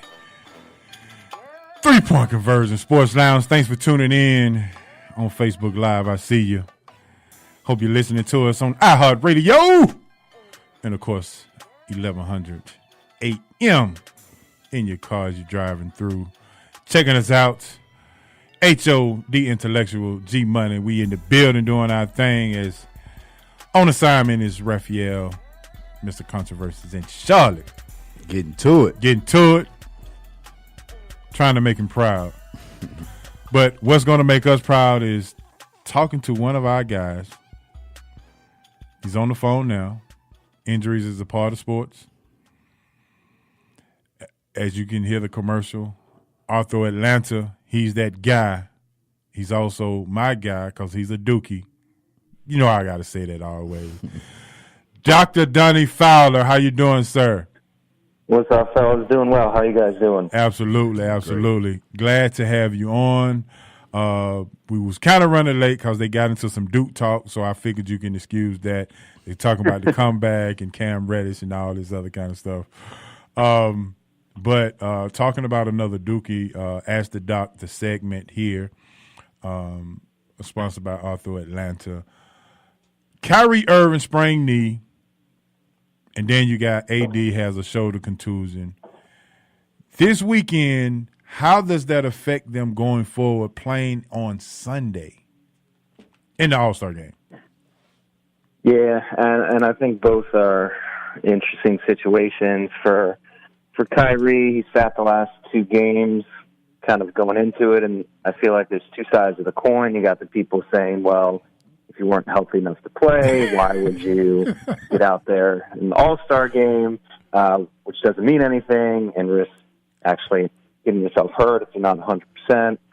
I've seen some other people arguing that, well, obviously you're not playing that hard in the All-Star game. If anything, it's kind of a nice way to ease back into it or going 100% in a real game after the break. So for Kyrie, I think it kind of comes down to truly how he feels. Of course, it's always an honor to play in the All-Star game, and those guys want to get out there for the fans, but certainly you don't want to do anything stupid. So I think he'll probably get out there, but just not do anything too crazy, and just try to kind of feel his way back into things. With Anthony Davis, I mean, we've talked about the firestorm that situation's been. I mean, there's even rumors going around that he was elaborating on this shoulder injury just to not play. Or there's so many different things out there. The MRI that they got didn't show any major structural damage. Just they called it a contusion, probably a rotator cuff contusion, I would guess. So nothing long-term or permanent. But again, kind of one of those things where for Anthony Davis, the rest of the season is going to be a mess for him. And it's probably not anything he's going to be able to do right, whether he plays or not. So, absolutely. Now, Doc, I know we didn't talk a lot about Derrick Rose and his previous injuries. I want to know specifically, how it seems as though now he gets an ankle injury or a small injury, and it kind of lingers. It kind of have him out for 6 games, 7 games. When normally you think it's a 1 or 2 game series. How do you feel about that? Yeah, I mean, Derrick Rose, unfortunately, is one of those guys, uber talent, but as the years have gone on, we've seen more and more injuries with him. So I think that injury was back in December, and like you said, he's missed at least 7 or 8 games, and he'll play a few games and sit a few more, and then he's kind of come back saying that he may have rushed coming back too soon, but he already took a lot longer than, like you said, anyone else would come back from something. So he's just kind of a different person, and I think you got to take the good and bad with him and realize that you're going to get great production from him in spurts, but you really got to protect him. You got to limit his minutes, and you got to be prepared for 2-3 game stretches here and there where he's going to miss time. So yeah, Doc. That's great. I know we talked about Derrick Rose earlier, and I think when you look at things, Westbrook could be going down that same path as far as, because he's had so many injuries. Kind of looks like he's slowing down, but that's a whole nother story. Let's get to another guy who's out in the West. If you look at Klay Thompson's finger, it looks bad when you look at it, the images and things of that nature. Some would think, how can you, when you look at it, it's like, ow, but it's on his non-shooting hand. But I want to ask you, mentally, how does that affect anyone playing with a dislocated finger on their non-shooting hand when he has to play defense, and it could possibly hurt? I mean, when you look at it, it just looks bad. Yeah, I mean, I think it certainly argues Klay Thompson's a tough dude to just kind of pop it back in place and keep going and not really even miss any time or much in that game where he came back and actually played pretty well in the second half. But the good news is it wasn't broken, like you said. He just dislocated it, so you just kind of stretch out some of the soft tissue around that joint. Certainly it is going to be sore and painful, I'd say at least for a week or 2, but not on the shooting hand. Probably have a little tape around it, but all in all, shouldn't be anything to be too concerned about going forward. So he don't dribble anyway, right? That's true too. What, he took four dribbles on that 40-point game. He took like 4 dribbles. Yeah, that's ridiculous. It's crazy. Now, Doc, we did see Francisco Lindor recently got hurt with a right calf strain, and the estimate is 9 weeks. What's your over and under, and like, is that injury? I mean, I guess it is that serious. How do you feel about that? Yeah, I mean, obviously Lindor is been an all-star Gold Glove guy last few years in Cleveland. Big important person to make sure they go into the season healthy with. So, with it being spring training, they're certainly not going to rush him back. I don't think you're going to see him at all in spring training. If you look at kind of that 8-week mark, whatever you want to call it. They said 7-9 weeks, depends on who you talk to. I guess the manager's coming out now saying he's betting the under, but I don't think he's going to play an actual game action, but should be ready for kind of the beginning of the season, in my opinion, kind of first part of April. They just want to be smart about it because, again, calf, like any kind of muscle strain or injury, can linger if you're not smart and treat it well, and certainly they don't want it to come back and bite them partway through the season and have them struggle the rest of the year. That's good, man. They definitely need him. He's a 26 home run guy. He had 7 to 8 RBIs, so he's one of those guys that they really need. They can't afford to not have him in the lineup. So yeah, I do agree. Doc, we really appreciate that you calling in, giving us the segment Ask the Doc. You really gave us some really something to think about going into this weekend. I'm really going to be interested on Sunday if the Kyrie AD situation shows up. Obviously, it's a different story in New Orleans with AD because they have something to go on. But the Kyrie situation with him being out, some people are saying that they play better without him and things of that nature. So that's going to be looked upon as well. But thanks again for all you do, and thanks to Arthur Atlanta for all they do, and we really appreciate it, and we'll talk soon. No problem, guys. Have a great weekend, okay? All right, there it is. Donnie Fowler the third, as he called in, Asked the Doc. Great segment, great way to give us some insight on that All-Star game weekend, D, because Sunday you gonna say, is Kyrie gonna start? Right. Is AD gonna play? How much are they gonna play? Right. Are they gonna pull a Jimmy Butler? Yeah, are they gonna just sit there with the, it's crazy. But listen, man, this has been great, man. I tell you, this has been off the chain great. A great show. Is going well. Again, shout out to Mr. Controversy for being down in Charlotte, giving me this opportunity to guest host with my guy who lead the league in scoring. I'm gonna keep saying that, bro. Get used to it and things of that nature. So when we come back, we got What's on My Mind, and you already know something going down. Keep it locked. 3 Points Convergence Sports Lounge.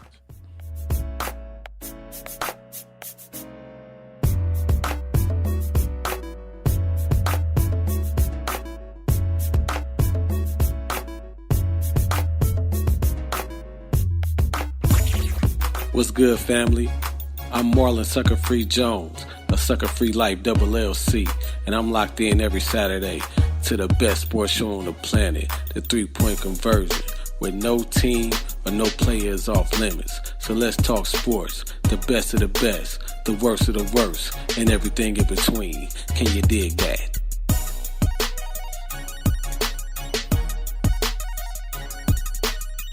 There's a lot going on in the world, and your world is always changing. That's why it's important to stay connected.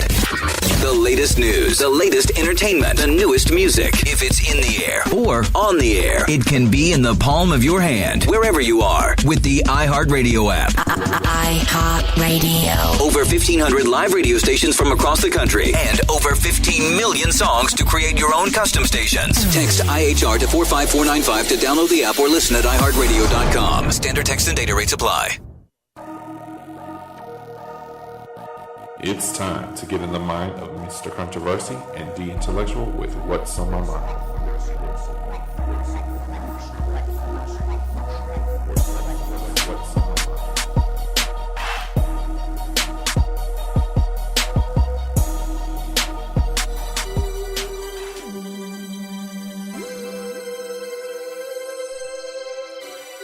Yes. We're back on the back end of the show. Want to thank everybody for tuning in on this Saturday morning. Been a great show. We had a lot to talk about. Kaepernick, All-Star Weekend. Had our picks about who's going to win. I think the fans need to vote who needs to be in the dunk contest as well. Let the players say no. Yeah, I agree. I like that. They are forced to say yes because they may lose some Twitter followers if they say no. And some of them don't want to be in it because they're afraid of looking bad. That's why one certain player was never in the contest. Yeah. That would have been beautiful if that one certain player had ever gotten in. Absolutely.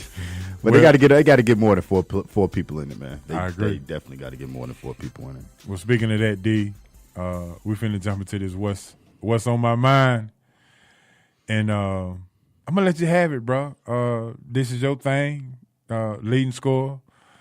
We gonna call you the two-way player and all that. So let's go ahead and get serious, and people pay attention. Get your notepads out. Yeah, this is gonna be a good one. Yeah, let's get it, D. So what's on my mind today? So I was going to talk about Paul George's MVP case, right? Because he's having such a great season. But that's not even what's on my mind. This actually is not even just on my mind. It's on my soul. So I'm not sure if our fans and followers know who Jalil Ade is. He's a safety, I believe, for the Chargers, for the Los Angeles Chargers. But this week, he posted on his Instagram having a toast to light-skinned kids among a group of friends. He's I think he's engaged to a white woman, which I mean that's your choice, But one of the biggest things is talking down about your culture, your people, black women, and I think that's what one of the biggest issues are.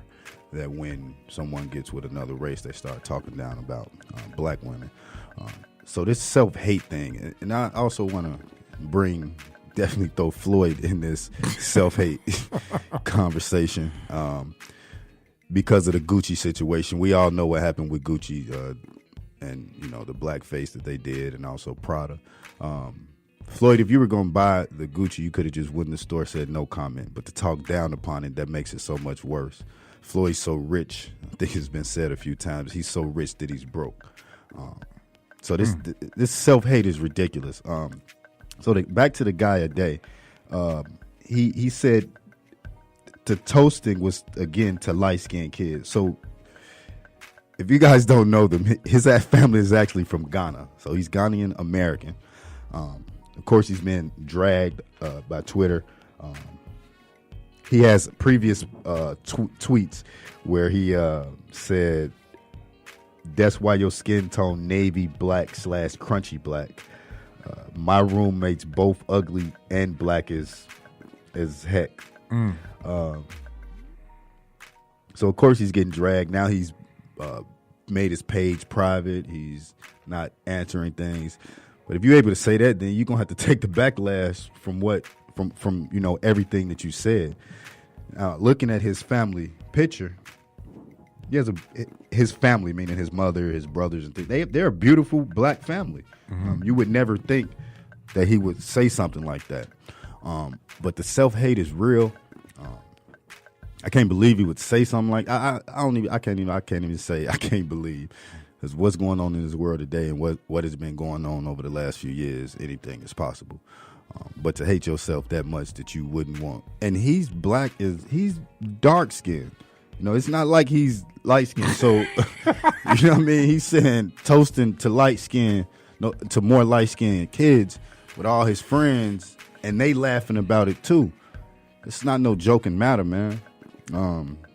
Again, his family looks great. They're beautiful black family from Ghana.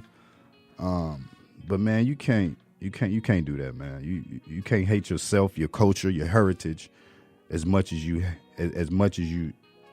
hate yourself, man. That's not where it's at. That's not what it's about. There's plenty beautiful, dark skin, caramel, whatever complexion that you want to call them, black kids, women, men in this world, not just this country, all over this world. And my black is beautiful. And that's what's on my mind.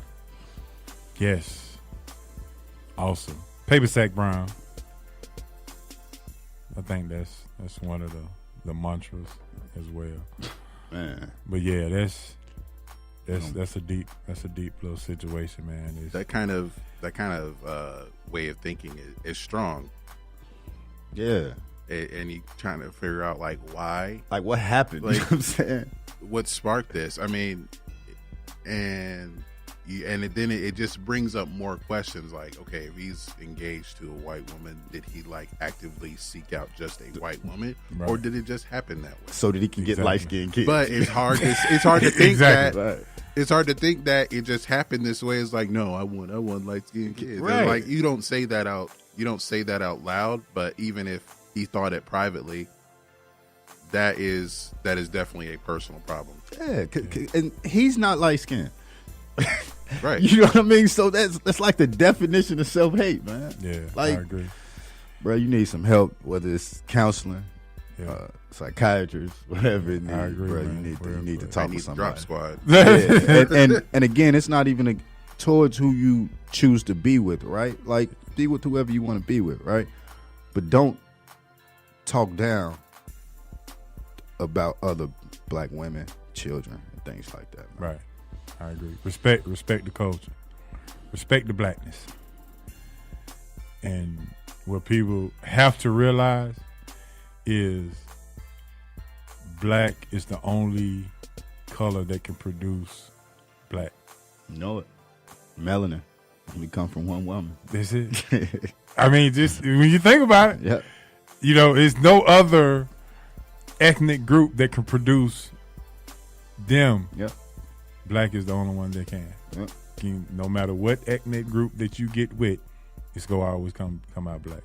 Yep. So, D, great job, man. Damian Adams said, "Well, you know, great job." Al Stanley said, "Money Mayweather he's been green a long time, so he ain't black." Big facts. Big facts. Again, man. So, boy, what a run.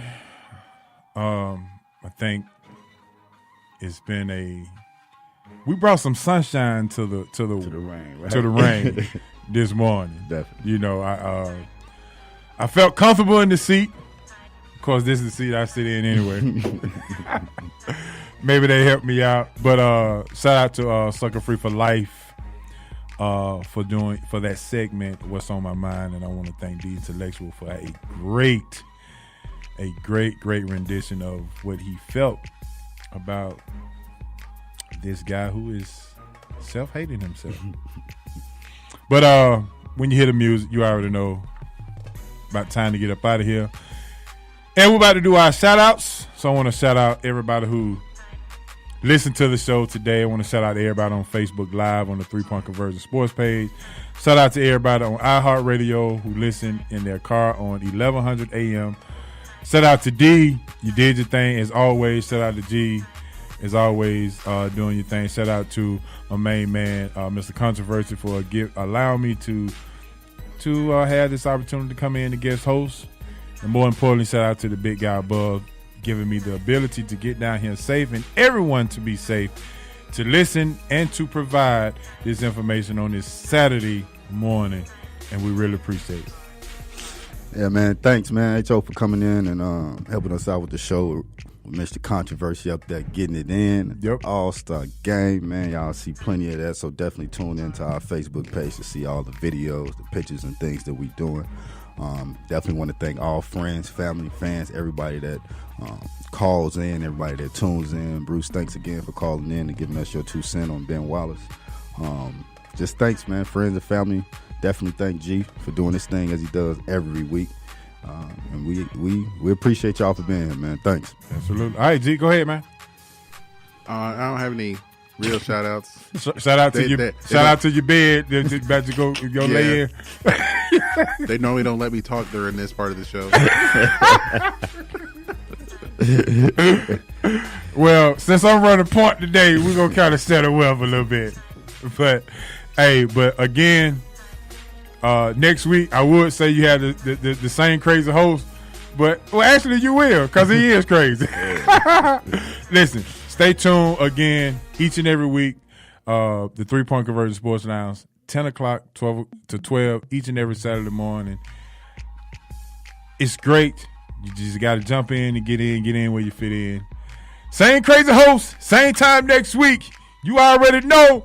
Will you miss me? And we out. Peace.